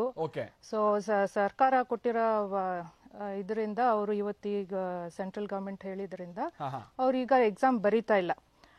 ನಾವು ಯೋಚನೆ ಮಾಡಿದರೆ, ಪೋಷಕರ ದೃಷ್ಟಿಯಿಂದ ನಾವು ಯೋಚನೆ ಮಾಡಿದರೆ ಅದು ಒಳ್ಳೇದು. ಯಾಕಂದ್ರೆ ಮಕ್ಕಳ ಆರೋಗ್ಯವನ್ನು ನಾವು ಮುಂದಿಟ್ಕೊಂಡು ಯೋಚನೆ ಮಾಡಿದರೆ ಒಳ್ಳೇದು. ಯಾಕಂದ್ರೆ ಈಗ ಕರೋನಾ ಏರ್ಬೋರ್ನ್ ಆದ್ರಿಂದ ನೀವು ಏನು ಮಾಸ್ಕ್ ಹಾಕಿದ್ರು ಅಷ್ಟೇ, ಸೋಷಿಯಲ್ ಡಿಸ್ಟೆನ್ಸಿಂಗ್ ಮಾಡಿದ್ರು ಅಷ್ಟೇ, ಅದು ಬರುತ್ತೆ ಮಕ್ಕಳಿಗೆ. ಸೊ ಒಳ್ಳೆ ನಿರ್ಧಾರ ತಗೊಂಡಿದ್ದಾರೆ. ಬಟ್ ಪಾಪ ಎಷ್ಟೋ ಮಕ್ಕಳು, ಇನ್ಫ್ಯಾಕ್ಟ್ ನಾವು ಹಾಗೆ ಓದಿದ್ದು, ಕೊನೆ ಲಾಸ್ಟಲ್ಲಿ ಓದೋ ತುಂಬ ಮಕ್ಕಳು ಇರ್ತಾರೆ. ಅವ್ರ ಪಾಪ ತಮ್ಮ ಅಸೆಸ್ಮೆಂಟ್ಸ್ನ ಚೆನ್ನಾಗಿ ಮಾಡಿರಲ್ಲ. ಆ ಮಕ್ಕಳಿಗೆ ಸ್ವಲ್ಪ ಕಷ್ಟ ಆಗುತ್ತೆ. ಸೊ ಎಕ್ಸಾಮ್ ತೆಗೆದಿದ್ದು 50-50 ಇರ್ಬೋದು. ಇನ್ಫ್ಯಾಕ್ಟ್ ನನಗೆ ಇನ್ನೊಂದು ಏನು ಅಂದರೆ, ಮನ್ಸು ಮಾಡಿದರೆ ಸರ್ಕಾರ ಒಂದು ಮಕ್ಕಳಿಗೆಲ್ಲ ಲಸಿಕೆ, ಒಂದು 12th ಸ್ಟ್ಯಾಂಡರ್ಡ್ 10th ಸ್ಟ್ಯಾಂಡರ್ಡ್ ಆಗಲಿಲ್ಲ ಅಂದರೂ 12th ಸ್ಟ್ಯಾಂಡರ್ಡ್ ಮತ್ತು PUC ಮಕ್ಕಳಿಗೆ ಲಸಿಕೆ ಕೊಟ್ಟು ಎಕ್ಸಾಮ್ ಬರ್ಸ್ಬೋದಿತ್ತೇನೋ ಅಂತ ಒಂದು ನಂದು ಅನಿಸಿಕೆ ಇದೆ. ಓಕೆ, ಅಲ್ಲ ಕಾವೇರಿ ಅವರ ಇನ್ನೊಂದು ಸಂಗತಿ ಅಂದ್ರೆ, ಈಗ ಬಹಳ ಗೊಂದಲ ಇದೆ. ಆ ಕ್ಲಾರಿಟಿಗಳು ನಿಮಗೆ ಸಿಕ್ಕಿದ್ಯಾ ಅಂತ? ಯಾಕಂದ್ರೆ ಎಷ್ಟೋ ಮಂದಿ ವಿದ್ಯಾರ್ಥಿಗಳು ಪಾಪ ಕಷ್ಟಪಟ್ಟು ಓದುವಂತವ್ರು ಇರ್ತಾರೆ. ಅವ್ರಿಗೇನೋ ಒಂದು A ಗ್ರೇಡೋ B ಗ್ರೇಡೋ ಸಿಗುತ್ತೆ. ಅವ್ರಿಗೇನಾದ್ರು ತಕರಾರಿದ್ರೆ ಮತ್ತೆ ಎಕ್ಸಾಮ್ ಬರಿಬೋದಾ? ಕ್ಲಾರಿಟಿ ಇಲ್ಲ. ಅಕಸ್ಮಾತ್ ಅವ್ರಿಗೇನಾದ್ರೂ ನನ್ ಕಮ್ಮಿ ಮಾರ್ಕ್ಸ್ ಬಂದಿದೆ ಅನ್ನುವಂಥದ್ದು ಏನಾದ್ರೂ ಇದ್ರೆ ಅದಕ್ಕೆ ಪರಿಹಾರ ಏನು? ಅದು ಕ್ಲಾರಿಟಿ ಇಲ್ಲ. ಅಥವಾ ಟೆಕ್ನಾಲಜಿಯನ್ನ ಬಳಸ್ಕೊಂಡು CBSE ಸಂಬಂಧಪಟ್ಟಾಗೆ ಏನಾದ್ರು ಎಕ್ಸಾಮ್ ನಡೆಸೋದಕ್ಕೆ ಅವಕಾಶ ಇತ್ತಾ ನೀವು ಯೋಚನೆ ಮಾಡೋ ರೀತಿಯಾಗಿ? ಆನ್ಲೈನ್ ಏನು ಮಾಡೋಕ್ಕೆ ಆಗಲ್ಲ ಅನಿಸುತ್ತೆ. ಏನಿದ್ರು ಟಿಕ್ ರಾಂಗ್ ಆ ಥರ ಏನಾದರೂ ಮಾಡಬೇಕಿತ್ತು, ಮಾಡ್ಬೋದಿತ್ತೇನೋ. But I think they've taken the right decision. ಈಗ ಮಕ್ಕಳು ಮುಂದೆ ಯೂನಿವರ್ಸಿಟಿಗೆ ಹೋಗೋರು, ಬೇರೆ ಬೇರೆ ಕೋರ್ಸಸ್ಗೆ ಹೋಗೋರು, ಅವ ಎಕ್ಸಾಮ್ಸ್ಗೆ ಕಾನ್ಸಂಟ್ರೇಟ್ ಮಾಡಿ they can look forward there and work well there ಅಂತ ನನಗನ್ನಿಸ್ತಾ ಇದೆ. ದೇ ಕ್ಯಾನ್ ಅಲ್ಲಿ ಚೆನ್ನಾಗಿ ಓದಿ ಮಾಡ್ಬೋದು. ನನಗೆ ಇನ್ನೊಂದು ಸ್ಮಾಲ್ ಸಜೆಷನ್ಸ್. ನನ್ನ ಫ್ರೆಂಡ್ಸ್ ತುಂಬ ಮಕ್ಕಳು PUC ಬರೆಯೋರಿದ್ದಾರೆ. ಅವ್ರು ಹೇಳ್ತಾರೆ ನನಗೆ, ಸೆಂಟ್ರಲ್ CBSE ಅನ್ನೋ ಕ್ಯಾನ್ಸಲ್ ಮಾಡಿಬಿಟ್ರಿ ನೀವು, ನಮ್ಮದು PUC ಕ್ಯಾನ್ಸಲ್ ಮಾಡ್ತಾರೋ ಇಲ್ವೋ, ನೀವು PUC ನಾವು ಬರೆದು ಪುನಃ ನಾವು CET ಬರಿಬೇಕಾದ್ರೆ ನೀವು ಇದು ಅರ್ಧ ಅದು ಅರ್ಧ ತಗೋತೀರಾ, ನಮಗೆ ಡಿಸ್ಅಡ್ವಾಂಟೇಜು, ದಯವಿಟ್ಟು ಇದನ್ನು ನೀವು ಮುಂದೆ ಹಾಕಬೇಕು ಅಂತ ನನಗೆ ನನ್ನ ಫ್ರೆಂಡ್ಸ್ ಮಕ್ಕಳು ಎಲ್ಲ. ಓಕೆ, ಮಾತನಾಡ್ತೀನಿ. ನಮ್ಮ ಜೊತೆಗೆ ಡಾಕ್ಟರ್ ಸುಪ್ರೀತ್ ಅವರು ಕೂಡ ಜಾಯ್ನ್ ಆಗಿದ್ದಾರೆ. ಸುಪ್ರೀತ್ ಅವರೇ, ನೀವು ಸೆಂಟ್ರಲ್ ಗವರ್ಮೆಂಟ್ ತೆಗೆದುಕೊಂಡಿರುವಂತಹ ನಿನ್ನೆ ನಿರ್ಧಾರವನ್ನ ಹೇಗೆ ಗಮನಿಸ್ತಾ ಇದ್ದೀರಾ? ಅದರ ಜೊತೆಗೇನೆ ನಮ್ಮ ರಾಜ್ಯದಲ್ಲಿ ಪರೀಕ್ಷೆಯನ್ನ ನಡೆಸೋದಕ್ಕೆ ಪೂರಕವಾದಂತ ವ್ಯವಸ್ಥೆ ಇದೆಯಾ? ಆ ವಾತಾವರಣವನ್ನಾದ್ರೂ ನಮ್ಗೆ ಕಲ್ಪಿಸ್ಕೊಳ್ಳೋಕೆ ಅವಕಾಶ ಇದೆಯಾ? ನಮಸ್ಕಾರ, ಹೇಳಿ ಸರ್. ಈ ಒಂದು ನಿನ್ನೆ ದಿವಸ ಸೆಂಟ್ರಲ್ ಗವರ್ಮೆಂಟ್ CBSE ಮತ್ತು ICSE ಪ್ಯಾಟರ್ನ್ ಅಲ್ಲಿ ಓದ್ತಾ ಇರ್ತಕ್ಕಂತ ಮಕ್ಕಳಿಗೆ ನಿನ್ನೆ 12th ಸ್ಟ್ಯಾಂಡರ್ಡ್ ಎಕ್ಸಾಮಿನೇಷನ್ ಅನ್ನ ಈಗ ಆಲ್ರೆಡಿ ರದ್ದು ಮಾಡಿದ್ದಾರೆ. ಹೌದು. ಈ ಒಂದು ವಾರದ ಮುಂಚೆ 12th ಸ್ಟ್ಯಾಂಡರ್ಡ್ ಎಕ್ಸಾಮಿನೇಷನ್ ಅನ್ನ ಮಾಡ್ತೀವಿ ಅಂತ ಹೇಳಿ ಅನೌನ್ಸ್ ಮಾಡಿದ್ರು. ಆಗ ನಿಜವಾಗ್ಲೂ ಈ ರಾಷ್ಟ್ರದ ಮತ್ತು ಈ ರಾಜ್ಯದ ಎಲ್ಲ ಶಿಕ್ಷಣದ ವ್ಯವಸ್ಥೆಯಲ್ಲಿರ್ತಕ್ಕಂಥ ಅಷ್ಟು ಜನರು ಕೂಡ ಎಲ್ಲೋ ಒಂದ್ ಕಡೆ ಶಿಕ್ಷಣದ ವ್ಯವಸ್ಥೆಗೆ ನ್ಯಾಯ ದೊರಕದಂಗಾಯ್ತು ಅಂತ ಹೇಳಿ ಎಲ್ರು ಕೂಡ ಭಾವಿಸಿದ್ರು. ಇವತ್ತಿನ ದಿವಸ ಆ 12th ಸ್ಟ್ಯಾಂಡರ್ಡ್ ಎಕ್ಸಾಮಿನೇಷನ್ ಅನ್ನು ರದ್ದು ಮಾಡಿದ್ದಾರೆ ಮಕ್ಕಳ ಆರೋಗ್ಯದ ಹಿತದೃಷ್ಟಿಯಿಂದ ಒಂದ್ ಕಡೆ. ಆದರೆ ಹೌದು, ಎಲ್ಲರೂ ಮಕ್ಕಳ ಅಥವಾ ವಿದ್ಯಾರ್ಥಿಗಳ ಆರೋಗ್ಯದ ಹಿತದೃಷ್ಟಿಯನ್ನ ನಾವು ಕಾಪಾಡಬೇಕು. ಅದು ಶಿಕ್ಷಕರಾಗಿರ್ಲಿ, ಸರ್ಕಾರ ಆಗಿರ್ಲಿ, ಅಥವಾ ಈ ರಾಜ್ಯದ ನಾಯಕರಾಗಿರ್ಲಿ, ಎಲ್ರಿಗೂ ಅದು ಆದ್ಯ ಕರ್ತವ್ಯ, ಒಪ್ಕೊಳ್ತೀವಿ. ಆದರೆ ಈ ಎಕ್ಸಾಮಿನೇಷನ್ ಪರ್ಪಸ್ಗೆ ಒಂದು ಪರ್ಯಾಯ ವ್ಯವಸ್ಥೆ ಎಲ್ಲದಕ್ಕೂ ಇದೆ. ನಮ್ಮ ದೇಶ ಎಷ್ಟು ಜನ ಸಾಫ್ಟ್ವೇರ್ ಇಂಜಿನಿಯರ್ಸ್ ಆಗಿರ್ಬೋದು, ಡಾಕ್ಟರ್ಸ್ ಆಗಿರ್ಬೋದು, ದೊಡ್ಡ ದೊಡ್ಡ ಪ್ರೊಫೆಷನಲ್ಸ್ ಆಗಿರ್ಬೋದು, ಮೊದಲಿಂದಲೂ ಕೂಡ ಸೈಂಟಿಸ್ಟ್ ಗಳನ್ನ ಎಲ್ಲ ಇಡೀ ಪ್ರಪಂಚಕ್ಕೆ ಧಾರೆ ಎರೆದುಕೊಟ್ಟಂತ ದೇಶ ನಮ್ದು. ಎಷ್ಟೋ ಜನ ಮಕ್ಕಳು, ಓದೋಂತ ಮಕ್ಕಳು ಕೂಡ ಸಾಕಷ್ಟು ಜನ ಇದ್ದಾರೆ. ಎಲ್ಲೋ ಒಂದ್ ಕಡೆ ಆ ಮಕ್ಕಳಿಗೆ ಹಿಂದೇಟಾಯ್ತಾ? ಮತ್ತೆ ಈಗ CBSE ನೆನ್ನೆ ದಿವಸ ಏನ್ ಸರ್ಕ್ಯುಲರ್ ಹೊರಡಿದೆ, ಅದರಲ್ಲಿ based upon the objective criteria ಅಂತ ಹಾಕಿದ್ದಾರೆ. Based upon the objective criteria ಅಂದ್ರೆ ವಸ್ತುನಿಷ್ಠ ಮಾನದಂಡ ಅಂತ. ಅಂದ್ರೆ ಅವ್ರು ಮುಂಚೆ ಏನೆಲ್ಲ ಎಕ್ಸಾಮಿನೇಷನ್ಸ್ ಆಗ್ತಾ ಬಂದಿದೆ ಅಥವಾ ಟೆಸ್ಟ್ ಗಳೆಲ್ಲ ಏನೇನಾಗಿದೆ, ಆ ಒಂದು ಕಾಂಪ್ರಹೆನ್ಸಿವ್ ಪೋರ್ಷನ್ಸ್ ಅನ್ನ ತಗೊಂಡು ಅವರಿಗೆ try to give them the marks ಅಂತ ಹೇಳಿದ್ದಾರೆ. ಆದ್ರೆ ಒಂದು ನಾನು ಹೇಳಲಿಕ್ಕೆ ಇಷ್ಟಪಡ್ತೀನಿ, ಎಷ್ಟೋ ಜನ ನನ್ನ ಸ್ಟೂಡೆಂಟ್ಸ್ ರ್ಯಾಂಕ್ ತಗೊಂಡಿರ್ತಕ್ಕಂಥವ್ರು ಎಲ್ಲರೂ ಕೂಡ ನಾನು ಇದುವರೆಗೂ ಕಳೆದ 20-25 ವರ್ಷದಿಂದ ನೋಡ್ಕೊಂಡು ಬಂದಿದ್ದೀನಿ. ಅದರಲ್ಲೂ PU ಕ್ಷೇತ್ರದ ನಾನು ಪ್ರಿನ್ಸಿಪಾಲ್ ಅಸೋಸಿಯೇಷನ್ ಅಲ್ಲಿ ಕೂಡ ಇದ್ದೇನೆ. ಎಷ್ಟೋ ಜನ ರ್ಯಾಂಕ್ ತಗೊಳ್ಳುವಂತ ಮಕ್ಕಳು ಕೂಡ ಮಿಡ್ ಟರ್ಮ್ ಎಕ್ಸಾಮಿನೇಷನ್ ಅಲ್ಲಿ ಸಹ ಅವರು they don't try to take more percentage of marks. ಎಲ್ಲರೂ ಕೂಡ ಆನ್ಯುವಲ್ ಎಕ್ಸಾಮಿನೇಷನ್ ಗೋಸ್ಕರ ಕಾಯ್ತಾ ಇರ್ತಾರೆ. ಸೊ ಹಾಗಾಗಿ ಎಲ್ಲೋ ಒಂದ್ ಕಡೆ ಆ ಮಕ್ಕಳಿಗೆ ಎಲ್ಲಪ್ಪ ನಾನು ಫೈನಲ್ ಎಕ್ಸಾಮಿನೇಷನ್ ಅಲ್ಲಿ ಒಳ್ಳೆ ಮಾರ್ಕ್ಸ್ ತಗೊಳ್ತಾ ಇದ್ದೆ, ಎಲ್ಲೋ ಒಂದ್ ಕಡೆ ಹೀಗೆ ಆಯ್ತಲ್ಲ ಅಂತ ಹೇಳಿ ನಾಳೆ ದಿವಸ ನಮ್ಮಲ್ಲಿ ಪ್ರೊಫೆಷನಲ್ಸ್ ನ ಕ್ರಿಯೇಟ್ ಮಾಡೋದಕ್ಕೆ ಎಲ್ಲೋ ಒಂದ್ ಕಡೆ ಅಡೆತಡೆ ಆಯ್ತು. ಮತ್ತೆ ಯಾವ ಮಾನದಂಡದೊಂದಿಗೆ ಮಾರ್ಕ್ಸ್ ಕಾರ್ಡ್ ಅನ್ನ ಕೊಡ್ಬೇಕಾಗ್ತದೆ. ಈಗ ಆಲ್ರೆಡಿ ನೋಡಿ, ಈಗ CBSE ಅಲ್ಲಿ ಆ ರೀತಿ ಮಾಡಿದ್ದಾರೆ. ಆದ್ರೆ CBSE ಮತ್ತು ಸ್ಟೇಟ್ ಬೋರ್ಡ್, ಯಾವುದೇ ಬೋರ್ಡ್ ಆಗಿರ್ಬೋದು, ಮೊದಲನೇ ತಪ್ಪು ನಮ್ಮ ರಾಷ್ಟ್ರ ಅಥವಾ ರಾಜ್ಯದಲ್ಲಿ ನಡೀತಾ ಇರತಕ್ಕಂಥದ್ದು CBSE ಆಗ್ಲಿ, ICSE ಆಗ್ಲಿ, PUC ಆಗ್ಲಿ, ಎಲ್ಲರೂ ಕೂಡ ಇವತ್ತಿನ ದಿವಸ ಓದ್ತಾ ಇರ್ತಕ್ಕಂಥ ಪಠ್ಯಕ್ರಮ NCERT. NCERT ಬುಕ್ಸ್ ನ ಎಲ್ಲರೂ ಕೂಡ ಅದನ್ನೇ ಓದುವಾಗ A+B² is same. ಮಾತನಾಡ್ತೀನಿ ಡಾಕ್ಟರ್ ಸುಪ್ರೀತ್ ಅವರೇ ಮಾತನಾಡ್ತೀನಿ. ಇರುವಂತ ವ್ಯವಸ್ಥೆನ ಬಳಸ್ಕೊಂಡು ಏನೋ ಒಂದು ಪರೀಕ್ಷೆ ಮಾಡೋಕೆ ಅವಕಾಶ ಇತ್ತು, ಬಟ್ ಇವ್ರದ್ದು ಆತುರದ ನಿರ್ಧಾರ ಅನ್ನುವಂತ ರೀತಿಯಾಗಿ ನಿಮ್ಮ ಅಭಿಪ್ರಾಯ ಇತ್ತು. ಓಕೆ, ನಮ್ಮ ಜೊತೆಗೆ ಯೋಗಾನಂದ ಅವರು ಕೂಡ ಜಾಯ್ನ್ ಆಗಿದ್ದಾರೆ. ನಾನು ಮೊದಲೇ ಹೇಳಿದಾಗೆ ಪೋಷಕ ಸಂಘಟನೆಗಳಿಗೆ ಸಂಬಂಧಪಟ್ಟ ಹಾಗಿನ ಸಮನ್ವಯ ಸಮಿತಿಗೆ ಸಂಬಂಧಪಟ್ಟಂತವರು. ಯೋಗಾನಂದ ಅವರೇ, ಪೋಷಕರ ವತಿಯಿಂದ ನೀವು ಕಡೆ ನೋಡೋದಾದ್ರೆ, ಅವರ ಪಾಯಿಂಟ್ ಆಫ್ ವ್ಯೂ ಅಲ್ಲಿ ನೋಡೋದಾದ್ರೆ, ಪರೀಕ್ಷೆ ನಡೆಸೋದಕ್ಕೆ ಅವಕಾಶಗಳು ಇದೆಯಾ ನಮ್ಗೆ ಈಗಲೂ ಕೂಡ? ಏನ್ ಕತೆ ಸರ್? ಈಗ ಮೊದಲನೇದಾಗಿ ನಾವು ವಿಶ್ವಸಂಸ್ಥೆಯ ಮಕ್ಕಳ ಹಕ್ಕುಗಳ ಒಡಂಬಡಿಕೆಯನ್ನ ಭಾರತ ಸರ್ಕಾರವು ಯಥೇಚ್ಛವಾಗಿ ಅಳವಡಿಸಿಕೊಂಡಿದೆ. ಅದರ ಪ್ರಕಾರ ಮಕ್ಕಳಿಗೆ ಇಂಥ ಪ್ಯಾಂಡಮಿಕ್ ಪರಿಸ್ಥಿತಿಯಲ್ಲಿ ಅವರ ಆರೋಗ್ಯ ಮತ್ತೆ ಸುರಕ್ಷತೆಯೇ ಮೊದಲ ಸ್ಥಾನದಲ್ಲಿ ನಿಂತ್ಕೊಳ್ಳುತ್ತೆ. ಅದರ ಜೊತೆಗೆ ಈಗ ಏನು ಇವರು ಕಾರ್ಪೊರೇಟ್ ಕಾಲೇಜ್ಗಳು ವಾದ ಏನು ಮಾಡ್ತಾ ಇದ್ದಾರೆ, ಬಹಳ ಅದ್ಭುತವಾಗಿ ಆನ್ಲೈನ್ನಲ್ಲಿ ನಡೆಸ್ಬೋದು, ಆನ್ಲೈನ್ ಮಾಡಿದ್ದೀವಿ ಅಂತ. ಬಹುತೇಕ ಕರ್ನಾಟಕ ರಾಜ್ಯದಲ್ಲಿ 75% ವಿದ್ಯಾರ್ಥಿಗಳು ಗ್ರಾಮೀಣ ಪ್ರದೇಶದ ವಿದ್ಯಾರ್ಥಿಗಳಾಗಿದ್ದಾರೆ. ಅವರು ಕೂಡ PU ಬೋರ್ಡ್ನಲ್ಲಿ ಓದುವಂಥ ವಿದ್ಯಾರ್ಥಿಗಳು. ಈ ವಿದ್ಯಾರ್ಥಿಗಳಿಗೆ 20 ಮತ್ತು 21ನೇ ಶೈಕ್ಷಣಿಕ ಸಾಲಿನಲ್ಲಿ ಯಾವುದೇ ರೀತಿಯ ಶಿಕ್ಷಣ ಸಿಕ್ಕಿಲ್ಲ. ಅಂದರೆ ನೀವು ಭೌತಿಕ ತರಗತಿಗಳು ನಡೆದಿಲ್ಲ, ಮತ್ತು ಆನ್ಲೈನ್ ತರಗತಿಗಳು ಮಾಡೋಕ್ಕಾಗಿಲ್ಲ. ಸೊ ಈಗ ನಾವು ಮಕ್ಕಳಿಗೆ ಏನನ್ನ ಕಲಿಸಿದ್ದೀವಿ ಅನ್ನೋದು ಮುಖ್ಯ ಆಗ್ತದೆ ಹೊರತು ನಮಗೆ ಪರೀಕ್ಷೆ ನಡೆಸಬೇಕು, ಮಾರ್ಕ್ಸ್ ತಗೋಬೇಕು ಅನ್ನೋದು ಮುಖ್ಯ ಅಲ್ಲ. ಈಗ ಸುಪ್ರೀತ್ ಅವರ ವಾದಕ್ಕೆ ಬರೋದಾದ್ರೆ, ICSE CBSE ಬೋರ್ಡನ್ನ ತರಗತಿಗಳನ್ನ ನಡೆಸುವಂಥವ್ರು ಯಾರು? ಎಲ್ಲ ಪ್ರೈವೇಟ್ ಸ್ಕೂಲ್ಗಳನ್ನೇ, ಎಲ್ಲ ಕಾರ್ಪೊರೇಟ್ ಶಾಲೆಗಳು, ಅವರಲ್ಲಿ ಎಲ್ಲ ವ್ಯವಸ್ಥೆ ಇರ್ತದೆ. ಆಮೇಲೆ ನಗರ ಕೇಂದ್ರಿತ ಪ್ರದೇಶಗಳಲ್ಲಿ ಅವ್ರಿಗೆಲ್ಲ ಸೌಲಭ್ಯಗಳು ಸಿಗ್ತದೆ. ಅವ್ರಿಗೆ ಆನ್ಲೈನ್ ತರಗತಿ ಸಿಗುತ್ತೆ, ಕೋಚಿಂಗ್ ಸೆಂಟರ್ಗಳಿದೆ, ಏನೋ ಅಲ್ಲಿ ಕಲ್ತಿರ್ತಾರೆ. ಈಗ ಅದನ್ನೇ ಕ್ಯಾನ್ಸಲ್ ಮಾಡಿದ್ಮೇಲೆ ಈಗ PU ಬೋರ್ಡಲ್ಲಿ ಸೆಕೆಂಡ್ PUC ನಲ್ಲಿ ಏನೂ ಸಿಗದೆ ಇರೋ 6-7 ಲಕ್ಷ ಜನ ಮಕ್ಕಳಿಗೆ ನೀವು ಈಕ್ವಲ್ ಎಕ್ಸಾಮಿನೇಷನ್ ನಡೆಸ್ತೀವಿ ಅಂದ್ರೆ ಹೇಗೆ ಅರ್ಥ ಅದು?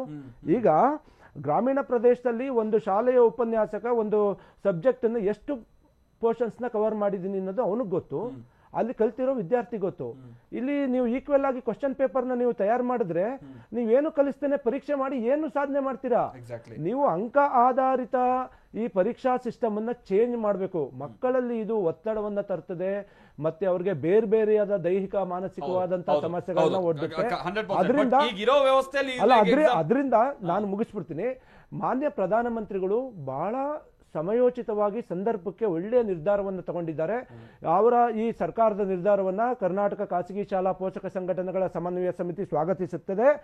ಸೈಮಲ್ಟೇನಿಯಸ್ಲಿ ರಾಜ್ಯ ಸರ್ಕಾರ, ಮಾನ್ಯ ಮುಖ್ಯಮಂತ್ರಿಗಳು ಮತ್ತೆ ಶಿಕ್ಷಣ ಸಚಿವರು ಯಥಾವತ್ ಕೇಂದ್ರ ಸರ್ಕಾರದ ಆದೇಶದ ರೀತಿಯಲ್ಲೇ ಕರ್ನಾಟಕ ರಾಜ್ಯದಲ್ಲೂ ಕೂಡ 10 ಮತ್ತು 12ನೇ ತರಗತಿಯ ಎಲ್ಲ ರೀತಿಯ ಪಬ್ಲಿಕ್ ಪರೀಕ್ಷೆಯನ್ನ ರದ್ದು ಮಾಡಬೇಕು. ಮಾತನಾಡ್ತೀನಿ ನಾನು ನಿಮ್ ಜೊತೆಗೆ. ನಮ್ಮ ಜೊತೆಗೆ ಶಶಿಕುಮಾರ್ ಅವರು ಕೂಡ ಜಾಯಿನ್ ಆಗ್ತಾರೆ. ಬಟ್ ಇಲ್ಲಿರುವಂತ ವಿಚಾರ ಅಂತಂದ್ರೆ, ಆಯ್ತಪ್ಪ ಇರುವಂತ ಟೆಕ್ನಾಲಜಿಯನ್ನು ಬಳಸ್ಕೊಂಡು ಏನಾದ್ರೂ ಪರೀಕ್ಷೆ ಮಾಡೋದಕ್ಕೆ ಅವಕಾಶ ಇದೆಯಾ ಅನ್ನುವಂಥದ್ದು ಪ್ರಶ್ನೆ ಬರುತ್ತೆ. ಹೌದು, ಬಟ್ ಈ ಗ್ರಾಮೀಣ ಪ್ರದೇಶಕ್ಕೆ ಸಂಬಂಧಪಟ್ಟ ಹಾಗಿನ ಮಕ್ಕಳ ಕತೆ ಏನು? ಇಲ್ಲೇ ಡಿಸ್ಕ್ರಿಮಿನೇಷನ್ ಶುರು ಆಗುತ್ತಲ್ವಾ? ಈ ಸಿಟಿ ಮಕ್ಕಳು ಆರಾಮಾಗಿ ಎಕ್ಸಾಮ್ ನೆಟ್ವರ್ಕ್ ಅಲ್ಲಿ ಬರೀಬಹುದು, ನೆಟ್ವರ್ಕ್ ಇಲ್ಲದೆ ಇರುವಂತ ಗ್ರಾಮೀಣ ಮಕ್ಕಳ ಕತೆ ಏನು? ಇಲ್ಲೇ ಬಂದ್ಬಿಡುತ್ತೆ ಈ ಪ್ರಶ್ನೆ. ಹಾಗಾಗಿ ಬಹಳ ಕೂಲಂಕುಷವಾಗಿ ನಿರ್ಧರಿಸಬೇಕಾದಂತ ವಿಚಾರ ಆಗಿದೆ ಇದು. ಪರೀಕ್ಷೆ ನಡೆಸೋದಕ್ಕೆ ನಿಜಕ್ಕೂ ಅವಕಾಶ ಇದೆಯಾ ಅಥವಾ ಬೇಡವಾ, ಈ ವಿಚಾರದ ಬಗ್ಗೆ ನಾವು ಮಾತನಾಡ್ತಾ ಇದ್ವಿ. ನಮ್ಮ ಜೊತೆಗೆ ಈಗ ಶಶಿಕುಮಾರ್ ಅವರು ಕೂಡ ಜಾಯಿನ್ ಆಗಿದ್ದಾರೆ. ಶಶಿಕುಮಾರ್ ಅವರೇ, ನಿನ್ನೆ ಕೇಂದ್ರ ಸರ್ಕಾರ ತೆಗೆದುಕೊಂಡಿರುವಂತಹ ನಿರ್ಧಾರವನ್ನ ನೀವು ಹೇಗೆ ನೋಡ್ತಾ ಇದ್ದೀರಾ?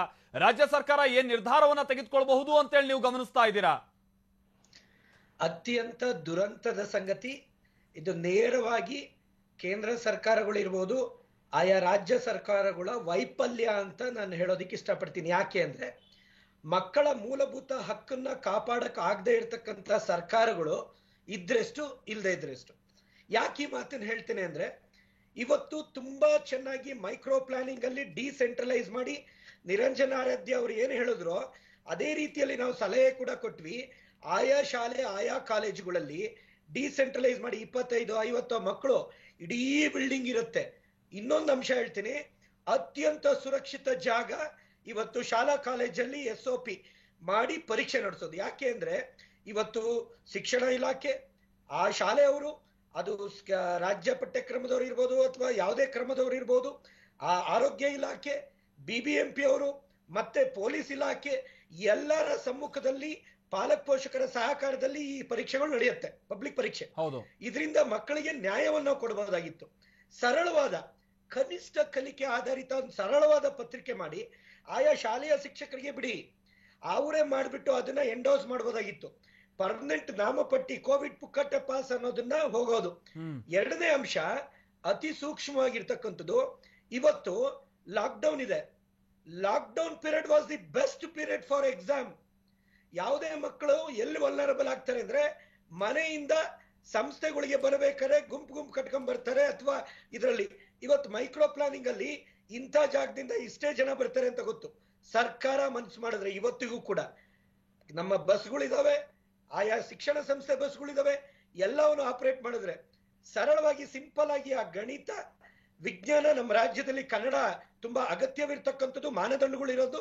ಕನ್ನಡ ಕಡ್ಡಾಯವಾಗಿ ಪರೀಕ್ಷೆಯನ್ನ, ಅದು ಮೊದಲನೇ ಭಾಷೆ ಇರ್ಬೋದು, ಎರಡನೇ ಭಾಷೆ ಇರ್ಬೋದು, ಇದನ್ನ ಮಾಡಿ ಒಂದು ಮಾನದಂಡ ಆಯಾ ಮಕ್ಕಳು ತೆಗೆದುಕೊಂಡು ಕೊಟ್ಟಿದ್ದೇ ಆಗಿದ್ರೆ ಮಕ್ಕಳಲ್ಲಿ ಮುಂದಕ್ಕೆ ಖಿನ್ನತೆಗೂ ಬರ್ತಾ ಇರಲಿಲ್ಲ. ಇವತ್ತು ತಾರತಮ್ಯದ ಬಗ್ಗೆ ಮಾತಾಡ್ತೇವೆ. ಓದಿರೋನು ಯಾವತ್ತೇ ಆಗ್ಲಿ ಯುದ್ಧ ಕಾಲದಲ್ಲಿ ಶಸ್ತ್ರಾಭ್ಯಾಸ ಅನ್ನಂಗೆ ಮಕ್ಕಳು ಇನ್ನೇನು 1 ತಿಂಗಳು 15 ದಿನ ಇದೆ ಅಂತವಾಗ ತುಂಬಾ ಚೆನ್ನಾಗಿ ಓದಿ ಅಂಕಗಳನ್ನ ಗಳಿಸೋದು ಜಾಸ್ತಿ. ನಾವು ಅಂಕ ಇಂಪಾರ್ಟೆಂಟ್ ಅಲ್ಲ ಅಂತ ವಾದ ಮಾಡ್ತಾರಲ್ಲ, ಇವತ್ತು ವ್ಯವಸ್ಥೆ ಮುಂದಿನ ದಿನದಲ್ಲಿ ಎಲ್ಲವೂ ಇರೋದೇ ಅಂಕಗಳ ಮೇಲೆ. ನೀವು ಹೇಳಿದ ಪ್ರಕಾರವಾಗಿ ಸರ್ಕಾರಕ್ಕೊಂದು ವ್ಯವಸ್ಥೆ ಮಾಡ್ಕೊಳ್ಳೋಕೆ ಅವಕಾಶ ಇತ್ತು, ಇದು ಸರ್ಕಾರದ ವೈಫಲ್ಯ ಎತ್ತಿ ತೋರಿಸ್ತಾ ಇದೆ. ಹೌದು, ಬಟ್ ಈ ಕನಿಷ್ಠ ಸಂದರ್ಭದಲ್ಲಿ ಆ ವ್ಯವಸ್ಥೆ ಮಾಡ್ಕೊಳ್ಳುವಂತ ಸಾಮರ್ಥ್ಯ ನಿಜಕ್ಕೂ ನಮ್ಮಲ್ಲಿ ಇತ್ತ? ಯಾಕಂದ್ರೆ ಇವ್ರು ಎಡವಿದ್ದಾರೆ ಬಿಡಿ, ನೀವು ಹೇಳ್ದಂಗೆ ಕನಿಷ್ಠ ನೆಟ್ವರ್ಕ್ ಇಲ್ಲದೆ ಇರುವಂತ ಪ್ರದೇಶಗಳು ನಮ್ಮಲ್ಲಿ ಬಹಳ ಇದೆ. ಅವಕಾಶ ಇದೆ, ಈಗಲೂ ಅವಕಾಶ ಇದೆ. ಸಿಂಪಲ್, ಆಯಾ ಶಿಕ್ಷಣ ಸಂಸ್ಥೆ, ಇದು ಯುದ್ಧದಲ್ಲಿ ಆಯಾ ಶಿಕ್ಷಣ ಸಂಸ್ಥೆಗಳು ನೋಡಿ 2,000 ಸೆಂಟ್ರಲ್ ಮಾಡೋ ಜಾಗದಲ್ಲಿ 15,000 ಸೆಂಟ್ರಲ್ಲಿ ಡಿಸೆಂಟ್ರಲೈಸ್ ಆಗ್ಬಿಟ್ಟು ಅಲ್ಲಲ್ಲಿ ಮಕ್ಕಳು ಸುರಕ್ಷಿತವಾಗಿ, ಅಲ್ಲಿಂದ ಎಲ್ಲ ಕಾಲ್ನಡಿಗೆಯಲ್ಲಿ ಬರ್ತಕ್ಕಂಥವ್ರು ಜಾಸ್ತಿ ಇರ್ತಾರೆ. ಗ್ರಾಮೀಣ ಪ್ರದೇಶದಲ್ಲಿ ಹೆಚ್ಚುವರಿ ಬೇಕಾಗಿಲ್ಲ. ಮತ್ತೆ ಎಲ್ಲೆಲ್ಲಿ ಬೇಕೋ ಅಲ್ಲಿ ಬಸ್ಸನ್ನ ನಾವು ಸರ್ಕಾರದ ಇವತ್ತು ಬಸ್ಗಳು ನಿಂತಿದ್ದಾವೆ, ಸುಲಭವಾಗಿ ಮನಸ್ಸಿದ್ರೆ ಮಾರ್ಗ ಇದನ್ನ ಮಾಡಬಹುದು. ಈಗಲೂ ಕಾಲ ಮಿಂಚಿಲ್ಲ. ಶಿಕ್ಷಕರ ವಿಚಾರ ಏನು ಶಶಿಕುಮಾರ್ ಅವರೇ? ನಿಮ್ಮ ಪ್ರಕಾರವಾಗಿ ನಿಮ್ಗೆ ಇದೊಂದು ಅಭಿಪ್ರಾಯ ಕೇಳ್ಬಿಡ್ತೀನಿ. ಶಿಕ್ಷಕರು, ಯಾಕಂದ್ರೆ ನಿಮ್ಗೆ ಗೊತ್ತಿರಬಹುದು ಇರೋದು. ಉತ್ತರ ಪ್ರದೇಶ ಬಿಟ್ಬಿಡೋಣ, ನಮ್ಮ ರಾಜ್ಯದಲ್ಲೇ 10 ಮಂದಿ ಶಿಕ್ಷಕರು ಪ್ರಾಣ ಕಳ್ಕೊಂಡಿದ್ದಾರೆ. ಏನೋ ಈ ಕೋವಿಡ್ ಡ್ಯೂಟಿಲಿ, ಎಲೆಕ್ಷನ್ ಡ್ಯೂಟಿಲಿ ಇದ್ದಂತವ್ರು. ಈಗ ಮತ್ತೆ ಅವರು ಕೂಡ ವ್ಯಾಲ್ಯೂಯೇಷನ್ ಅಥವಾ ಈಗ ಇನ್ಸ್ಪೆಕ್ಷನ್ ಈ ತರದೆಲ್ಲಾ ಕೆಲಸದಲ್ಲೂ ಅವರು ನಿರತರ ಆಗ್ಬೇಕಾಗುತ್ತೆ. ಕನಿಷ್ಠ ನಮ್ಮ ಸರ್ಕಾರ ಆ ಶಿಕ್ಷಕರ ಹೆಸರನ್ನು ತೆಗೆದುಕೊಂಡು ಅವರಿಗೊಂದು ಪರಿಹಾರ ಕೊಡುವಂತ ಕೆಲಸನೂ ಇಲ್ಲಿ ತನಕ ಮಾಡಿಲ್ಲ, ಒಂದು ಕಾನ್ಫಿಡೆನ್ಸ್ ಬಿಲ್ಡ್ ಮಾಡಿಲ್ಲ. ಈಗ ಶಿಕ್ಷಕರನ್ನ ಒಪ್ಸೋಕೆ ಅವಕಾಶ ಇದೆ. ಒಂದು ಕರೆಕ್ಷನ್, ದಯವಿಟ್ಟು ಈ ಸಿಸ್ಟಮ್ ಅಲ್ಲಿ 100 ಜನದಲ್ಲಿ ಬೇಕಾಗಿರೋದು 10 ಜನ. ಅದಕ್ಕೆ ಪೂರ್ತಿ ಸಿಸ್ಟಮ್ ಇದೆ. 10ನೇ ತರಗತಿ ಅಥವಾ 12ನೇ ತರಗತಿ ಪರೀಕ್ಷೆ ಮಾಡೋದು ಅತ್ಯಂತ ಸರಳವಾಗಿ, ಬೇಕಾದಷ್ಟು ರಿಸೋರ್ಸ್ ಇದೆ, ದುಡ್ಡಿದೆ. ನಾವು ಹೇಳೋದು ಮೈಕ್ರೋ ಪ್ಲಾನಿಂಗ್ ಇದೆ, ಮಾಡೋ ಇಚ್ಛೆ ಶಕ್ತಿ, ಮನಸ್ಸಿದ್ರೆ ಮಾರ್ಗ. ಇಲ್ಲಿ ಶಿಕ್ಷಕರು ಬೇಕಾದಷ್ಟು ಜನ ಕೋವಿಡ್ಗೆ ಬಲಿಯಾಗಿದ್ದಾರೆ, ಕೋವಿಡ್ ಸಮಸ್ಯೆಲಿದ್ದಾರೆ. ಆದ್ರೆ 100 ಜನ ಬೇಕಾಗಿಲ್ಲ, ಇಲ್ಲಿ 10 ಜನ ಸಾಕು. ಆಯಾ ಶಿಕ್ಷಣ ಸಂಸ್ಥೆಗಳು, ಆಯಾ ಶಿಕ್ಷಣ ವ್ಯವಸ್ಥೆಗಳಲ್ಲೇ ಮಾಡೋದು ಅತ್ಯಂತ ಸರಳ. ಮಾತಾಡ್ತೀನಿ ಶಶಿಕುಮಾರ್ ಅವರೇ, ಮಾತನಾಡ್ತೀನಿ. ಯೋಗಾನಂದ್ ಅವರೇ, ಈಗ ಇರುವಂತ ಸೌಲಭ್ಯವನ್ನೇ ಬಳಸ್ಕೊಂಡು, ಕನಿಷ್ಠವಾದಂತ ಸಿಬ್ಬಂದಿಯನ್ನ ಬಳಸ್ಕೊಂಡು ಪರೀಕ್ಷೆ ಮಾಡೋದಕ್ಕೆ ಈಗಲೂ ಅವಕಾಶ ಇದೆ ಅನ್ನುವಂತ ಶಿಕ್ಷಣ ಸಂಸ್ಥೆಗಳು ಹೇಳ್ತಾ ಇವೆ. ಅಳವಡಿಸ್ಕೊಳ್ಳೋಕೆ ಸಾಧ್ಯನಾ ಇದು? ಸರ್, ಈಗ ಶಶಿಕುಮಾರ್ ಹೇಳೋದು ಸಂಪೂರ್ಣವಾಗಿ ಅವೈಜ್ಞಾನಿಕವಾಗಿದೆ. ಈಗ CBSE ಮತ್ತೆ ICSE ಇಡೀ ದೇಶದಲ್ಲಿ ರದ್ದು ಮಾಡಿದೆ ಕೇಂದ್ರ ಸರ್ಕಾರ. ಈಗ ಇವ್ರದ್ದೇನು ಖಾಸಗಿ ಶಾಲೆಯವ್ರದ್ದು 100% ರಿಸಲ್ಟ್ ತೆಗಿಬೇಕು, ನಮ್ಮ ಅಡ್ಮಿಷನ್ ಬರಬೇಕು, ಲಕ್ಷಾಂತರ ರೂಪಾಯಿ, ಕೋಟ್ಯಾಂತರ ರೂಪಾಯಿ ಹಣ ವಸೂಲು ಮಾಡಬೇಕು. ಈಗ ನೀವು ಯಾವ ಮಾನದಂಡದ ಮೇಲೆ ಒಂದು ವಿದ್ಯಾರ್ಥಿಗೆ ಅಂಕ ಕೊಡ್ತೀರಿ? ನೀವು ಹಿಂದಿನ ಅಸೆಸ್ಮೆಂಟನ್ನು ಆಧರಿಸಿ ಅಂಕವನ್ನು ಕೊಡ್ತೀರಾ. ನೀವು ತೊಗೊಂಡೋಗ್ಬಿಟ್ಟು 90 ಮಾರ್ಕ್ಸ್ ಕೊಟ್ಬಿಡ್ತೀರಾ ಆಡಳಿತ ಮಂಡಳಿಯವರು ಟೀಚರ್ಸ್ಗೆ. ಈಗ ನೀವು PU ಬೋರ್ಡ್ನವ್ರಿಗೆ ಎಕ್ಸಾಮ್ ಮಾಡಿ ಅಂತೀರಾ, ಏನು ಓದಿಲ್ಲ, ಅಲ್ಲಿ 35 ತಗೊಳ್ಳೋದೇ ಕಷ್ಟ ಇದೆ. ಇವರು ನಮ್ಮ ಪೋಷಕಿ ಹೇಳ್ದಂಗೆ ನೀವು CET-ನಲ್ಲಿ ಹೇಗೆ ಕಾಂಪೀಟ್ ಮಾಡ್ಬೇಕು ನಾವು? ಇವ್ರು 90% ಇವ್ರು ಕೊಟ್ಟುಬಿಟ್ರೆ ಎಕ್ಸಾಮ್ ಇಲ್ದೇನೆ ಅಲ್ಲಿ 45 ಅಂಕ ಅಲ್ಲಿ ಸಿಕ್ಬಿಡ್ತದೆ. ಇಲ್ಲಿ 35 ತಗೊಂಡವನಿಗೆ ಪರಿಗಣಿಸೋದು ಎಷ್ಟು? 17 ಅಂಕ. ನೀವು ಹೇಗೆ ಇದು ತಾರತಮ್ಯ ಆಗುತ್ತೆ? ಅದರಿಂದ ಯಾವುದೇ ಕಾರಣಕ್ಕೂ ಕೂಡ ಈ ಪ್ಯಾಂಡಮಿಕ್ ಅಲ್ಲಿ ಶಿಕ್ಷಣ ಸಂಪೂರ್ಣವಾಗಿ ಎಲ್ಲಾ ಪೋರ್ಷನ್ಸ್ ಕವರ್ ಆಗದೆ ಇರೋದ್ರಿಂದ, ಯಾವುದೇ ತರದ ವ್ಯವಸ್ಥೆನಲ್ಲಿ ಶಿಕ್ಷಣ ಪರಿಪೂರ್ಣ ಆಗದೆ ಇರೋದ್ರಿಂದ ಎಕ್ಸಾಮ್ ಅನ್ನು ನಡೆಸೋದು ಇದು ಅವೈಜ್ಞಾನಿಕ. ಬಟ್ ಇಲ್ಲಿ ಇನ್ನೊಂದು ವಿಚಾರ ಯೋಗಾನಂದ್ ಅವರೇ, ನಾವೀಗ ಕಳೆದ ಬಾರಿನೂ ಕೂಡ ಗಮನಿಸಿದ್ವಿ, ಈ ಗ್ರಾಮೀಣ ಭಾಗದಲ್ಲೆಲ್ಲ ಇಂತಿಷ್ಟು ಪರ್ಸೆಂಟೇಜ್ ಅಂತ ಮಕ್ಕಳು ಈಗ ಆಲ್ರೆಡಿ ಶಿಕ್ಷಣದಿಂದ ದೂರ ಹೋಗ್ಬಿಟ್ಟಿದ್ದಾರೆ. ಎಷ್ಟೋ ಮಂದಿ ಬಾಲ್ಯ ವಿವಾಹ, ಆಮೇಲೆ ಜಮೀನಲ್ಲಿ ಕೂಲಿ ಕೆಲಸ, ಇಂಥದ್ರ ಕಡೆಗೆ ಹೋಗ್ಬಿಟ್ಟಿದ್ದಾರೆ. ಈಗ ಒಂದು ಎಕ್ಸಾಮ್ ಈ ತರದ್ ಯಾವ್ದು ಪದ್ಧತಿನೇ ಇಲ್ದಿತಿ ಹಿಂಗೆಲ್ಲ ಆಗ್ತಾ ಇದ್ರೆ ಅವರಲ್ಲಿ ಇನ್ನೂ ಶಿಕ್ಷಣದ ವಿಚಾರಕ್ಕೆ ಸಂಬಂಧಪಟ್ಟಂಗೆ ಕಾನ್ಫಿಡೆನ್ಸ್ ಹೋಗ್ಬಿಡುತ್ತೆ. ಈಗ ಆಮೇಲೆ ಶಿಕ್ಷಣದಿಂದ ವಂಚಿತರಾಗುವಂತ ಪಟ್ಟಿ ಜಾಸ್ತಿ ಆಗ್ಬಿಡುತ್ತೆ. ಈಗ ನೋಡಿ ಸರ್, ನಾವು ಪರ್ಯಾಯ ಶಿಕ್ಷಣವನ್ನ ಎಲ್ಲ ವರ್ಗದ ವಿದ್ಯಾರ್ಥಿಗಳಿಗೂ ಕೊಡೋ ನಿಟ್ಟಿನಲ್ಲಿ ನೀವು ಆಲೋಚನೆ ಮಾಡಿ, ತಜ್ಞರ ಜೊತೆ ಚರ್ಚೆ ಮಾಡಿ, ಗ್ರಾಮೀಣ ಪ್ರದೇಶಕ್ಕೆ ನಾವು ಹೇಗೆಲ್ಲ ರೀಚ್ ಆಗಬೇಕು, ಅವ್ರಿಗೆ ಟ್ಯಾಬ್ಗಳನ್ನೇನಾದ್ರು ಕೊಡ್ಬೋದಾ? ಈಗ ಪರೀಕ್ಷೆಗೆ ಸಾವಿರಾರು ಕೋಟಿ ಖರ್ಚು ಮಾಡೋ ಬದಲು ಅದೇ ದುಡ್ಡನ್ನ ಬಳಸ್ಕೊಂಡು ಉಳಿಕೆ ಏನು ನಮಗೆ ಈಗ ಓರಿಯೆಂಟೇಷನ್ ಮಾಡ್ಬೋದು. ಅವರು ಈಗ ಮಕ್ಕಳಿಗೆ ಯಾವ್ಯಾವ ಪೋರ್ಷನ್ಸ್ ಹೋಗಿದೆ ಅವ್ರ ಆಪ್ಗಳ ಮುಖಾಂತರ, ಒಂದು ಚಾನಲ್ಗಳ ಮುಖಾಂತರ ಸಂಪೂರ್ಣವಾಗಿ ವಿದ್ಯೆ ಸಿಗದೆ ಇರುವಂಥ ವಿದ್ಯಾರ್ಥಿಗಳಿಗೆ ತಲುಪಿಸೋ ನಿಟ್ಟಿನಲ್ಲಿ ಸರ್ಕಾರ ಮತ್ತು ಎಜುಕೇಷನ್ ಡಿಪಾರ್ಟ್ಮೆಂಟ್ ಯೋಚನೆ ಮಾಡಬೇಕೇ ಹೊರತು, ಇಂಥ ಪರಿಸ್ಥಿತಿನಲ್ಲಿ ನೀವು ಡಿಸ್ಕ್ರಿಮಿನೇಷನ್ ಮಾಡಿಕೊಂಡು ನೀವು ಮೋದಿನ ಎದುರಾಕೊಂಡು ಏನಾರ ಪರೀಕ್ಷೆ ಮಾಡ್ತೀವಿ ಅಂದ್ರೆ ಇದು ಖಂಡಿತ ಸಾಧ್ಯ ಇಲ್ಲ. ಇದು ಖಂಡಿತ ನಾವು ಅನ್ಕೊಂಡಿದ್ದೀವಿ. ನಾವ್ ಹೇಳೋದು ಅದನ್ನೇ, ಅವ್ರನ್ನ ಎದುರಾಕಿ ಸೆಂಟ್ರಲ್ ಮಾಡ್ತು ಅಂತ ನಾವು ಮಾಡೋದಲ್ಲ. ನಮ್ಮಲ್ಲಿ ಏನಾದ್ರು ಅವಕಾಶಗಳು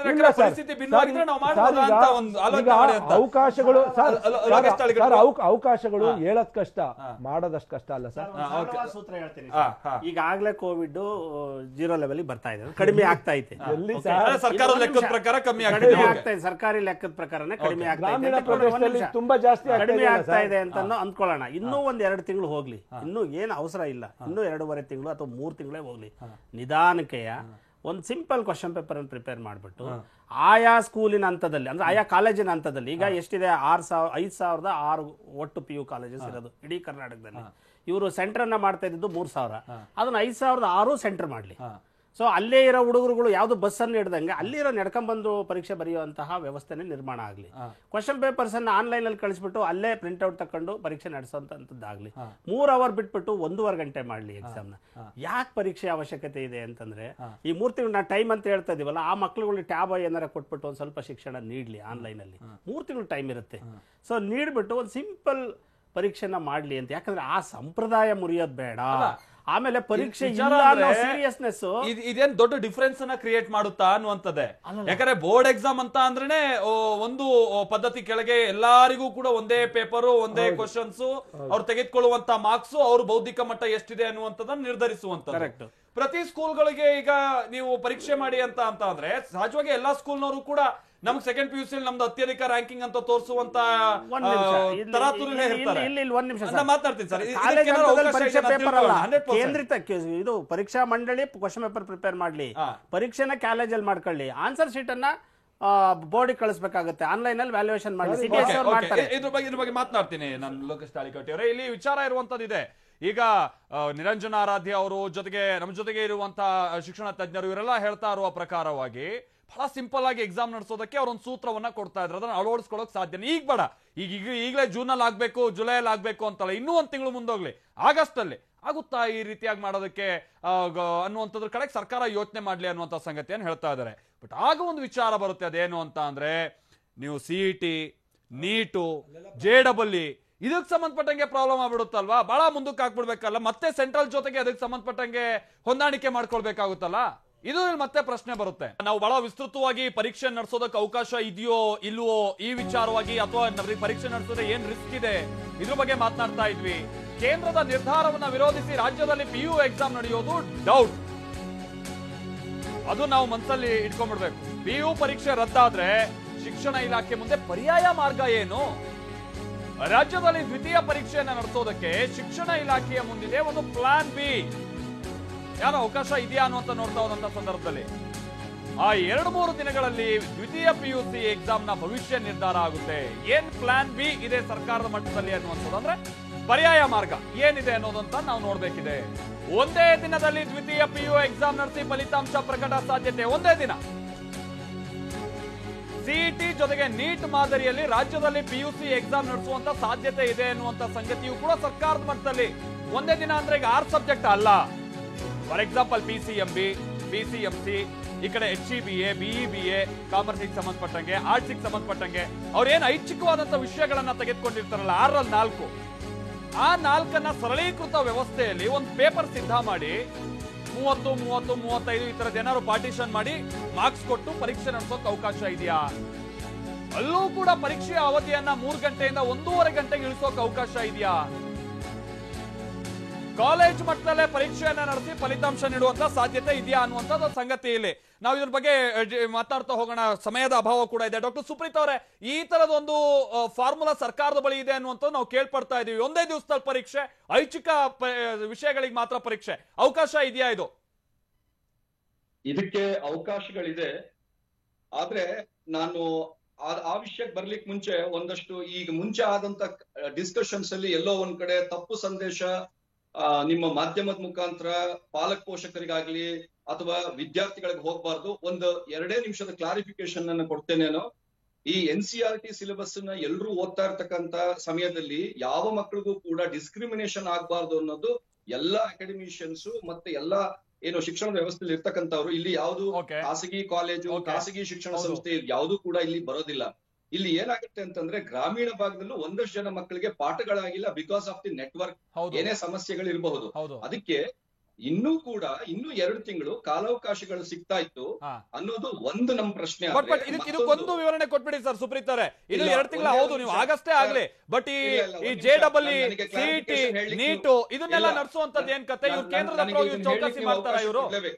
ಇಲ್ಲ, ನನಗೆ ಹೇಳಲಿಕ್ಕೆ ದಯವಿಟ್ಟು ಅವಕಾಶ ಕೊಡಿ ಪ್ಲೀಸ್. ಅಲ್ಲ, ಸಮಯದ ಅಭಾವ ಇದೆ, ಆ ಕಾರಣಕ್ಕಾಗಿ ನಾವು ಹೇಳೋಣ, ಇನ್ನೂ 2 ಮಂತ್ಸ್ ಬೇಕಾದ್ರೆ ಮುಂದಾಕೋಣ. ಈ ಎಕ್ಸಾಮ್ ಗಳಿಗೆ ಸಂಬಂಧಪಟ್ಟಂಗೆ ಏನು ಇಲ್ಲಿ ಪರೀಕ್ಷೆಯನ್ನ ನಡೆಸಿ ಅಂತ ಹೇಳ್ತಾ ಇರೋದು ಮಾನ್ಯ ಪ್ರಧಾನ ಮಂತ್ರಿಗಳ, ಈಗ ಅವ್ರು ಯೋಗಾನಂದ್ ಹೇಳ್ದಂಗೆ ಮೋದಿ ಅವರ ವಿರುದ್ಧ ಅಂತ ಅಲ್ಲ ಇದು. ಖಂಡಿತ it is not that. To straight away to talk, ನಮ್ಮಲ್ಲಿ ರಾಕೆಟ್ ಮಾರ್ಸ್ ಗೆ ಹೋಗೋ ತನಕ ಟೆಕ್ನಾಲಜಿ ಇದೆ, ಆದ್ರೆ ಮಕ್ಕಳಿಗೆ ಯಾವ್ದಾದ್ರು ಒಂದು ಈ ಎಕ್ಸಾಮಿನೇಷನ್ ಮಾಡಕ್ಕಾಗಲ್ಲ, ಸರಿ ಒಪ್ಕೊಳ್ತೀವಿ. ಅದಕ್ಕೆ ಯಾವ್ದಾದ್ರು ಒಂದು ಪರ್ಯಾಯ ವ್ಯವಸ್ಥೆಯಲ್ಲಿ ಆ ಮಕ್ಕಳಿಗೆ ಎಕ್ಸಾಮಿನೇಷನ್ ಕನಿಷ್ಠ ಮಾನದಂಡವಾಗಿ ಒಂದು ಎಕ್ಸಾಮಿನೇಷನ್ ಏನಾದ್ರು ಒಂದು ನಾಳೆ ದಿವಸ ಮಾರ್ಕ್ಸ್ ಕಾರ್ಡ್ ಅಲ್ಲಿ ಯಾವ ರೀತಿ ಇವರು ಮನ್ನಣೆ ಕೊಡ್ತಾರೆ, ಮತ್ತೆ ಜೊತೆಗೆ ಇವತ್ತಿನ ದಿವಸ ವಸ್ತುನಿಷ್ಠ ಮಾನದಂಡ ಮಿನಿಮಮ್ ಆಬ್ಜೆಕ್ಟಿವ್ ಕ್ರೈಟೀರಿಯಾ ಮೇಲೆ ಅವರಿಗೆ ಕೊಡಬೇಕು ಅಂತ CBSE ಹೇಳ್ತಾರೆ.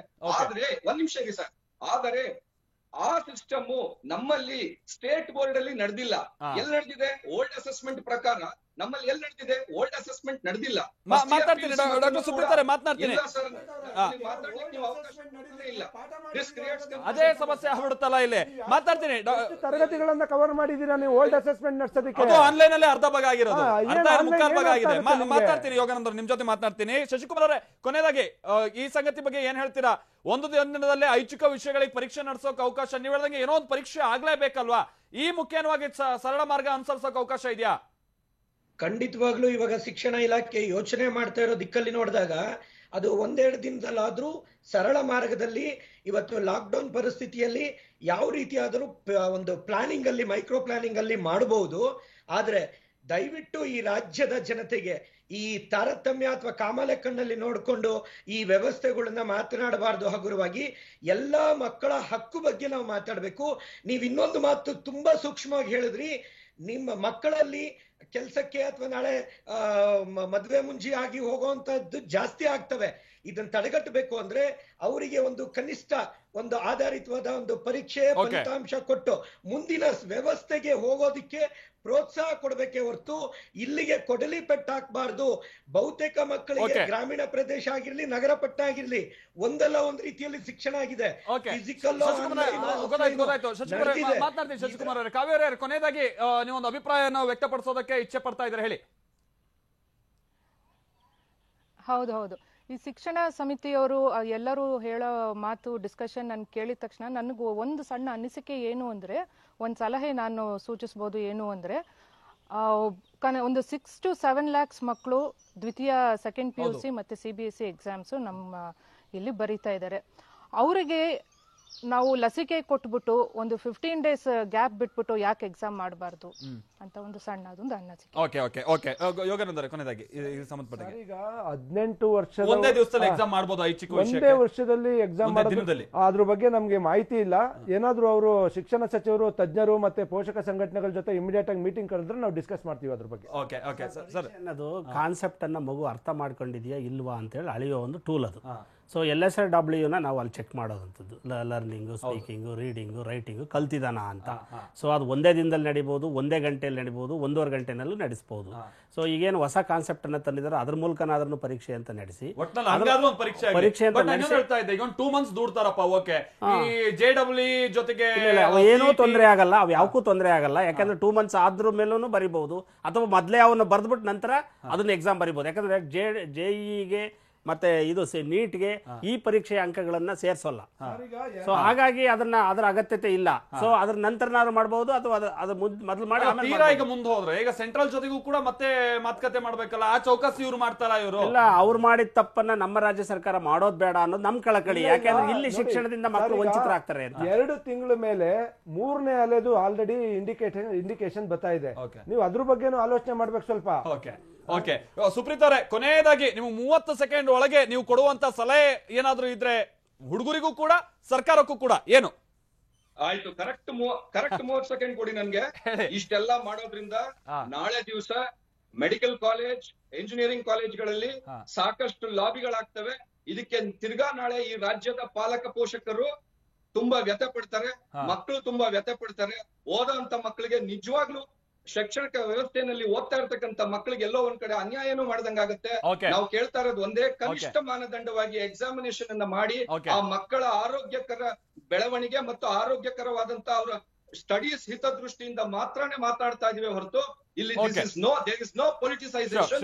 This has to be understood by the state of the Karnataka. Thank you doctor Supreet ಅವರೇ, ಹಾಗೆ ಲೋಕೇಶ್ ತಾಳಿಕಟ್ಟಿ ಅವರ ಜೊತೆಗೆ ನಿರಂಜನ ಆರಾಧ್ಯ ಅವರ ಜೊತೆಗೆ ಜಾಯ್ನ್ ಆಗ್ಬೇಕಿತ್ತು, ಸಮಯದ ಅಭಾವದಿಂದ ಆಗಿಲ್ಲ. ಶಶಿಕುಮಾರ್ ಅವರ ಜೊತೆಗೆ ಯೋಗಾನಂದ್ ಅವರು, ಎಲ್ಲಿಗೂ ಧನ್ಯವಾದ. ಬಟ್ ವಿಚಾರ ಅಂತ ಅಂದ್ರೆ ಈಗ ಇದು ವಿದ್ಯಾರ್ಥಿಗಳನ್ನು ಮೊದಲು ಹೇಳಿದಾಗೆ ಶೈಕ್ಷಣಿಕ ಭವಿಷ್ಯ ಜೊತೆಗೆ ಅವರ ಜೀವದ ವಿಚಾರ. ಹೀಗಾಗಿ ಸರ್ಕಾರ ಏನಾದ್ರು ಪ್ಲಾನ್ ಬಿ ಮಾರ್ಗವಾಗಿ ಒಂದೇ ದಿವಸದಲ್ಲಿ ಎಕ್ಸಾಮ್ ನಡೆಸೋದಕ್ಕೆ ಅವಕಾಶ ಇದೆಯಾ ಅನ್ನುವಂಥದ್ರ ಕಡೆ ಕೂಲಂಕುಷವಾಗಿ ಏನಾದ್ರು ಚರ್ಚೆ ಮಾಡಿ ಅಭಿಪ್ರಾಯವನ್ನ ಸಂಗ್ರಹಿಸಿ ಅಂತ ಅವಕಾಶ ಇದ್ರೆ ಬಹುಶಃ ಇನ್ನೂ 1.5 ತಿಂಗಳ ನಂತರದಲ್ಲಿ ಅದನ್ನೊಂದು ಟ್ರೈ ಮಾಡಬಹುದೋ ಏನೋ. ಬಟ್ ಈ ತಕ್ಷಣದಲ್ಲೇ ಎಕ್ಸಾಮ್ ಅನ್ನುವಂತ ನಿರ್ಧಾರಕ್ಕೆ ಏನಾದ್ರು ಸರ್ಕಾರ ಬಂದ್ರೆ ಅಥವಾ ಇನ್ನು 1.5 ತಿಂಗಳ ಒಳಗಾಗಿನೇ ಬಂದ್ರೆ ಇದು ಮಾರಕ ಆಗುತ್ತೆ ಶಿಕ್ಷಕರಿಗೂ ವಿದ್ಯಾರ್ಥಿಗಳಿಗೂ. ಇದನ್ನ ಬಹಳ ಕೂಲಂಕುಷವಾಗಿ ಸರ್ಕಾರ ಗಮನ ಕೊಡಬೇಕು. ಇದಾಗಿತ್ತು ಇವರೆಗಿನ ಪ್ರಮುಖ ಸುದ್ದಿ. ನಿರಂತರ ಸುದ್ದಿಗಾಗಿ ನೋಡ್ತಾರೆ TV9.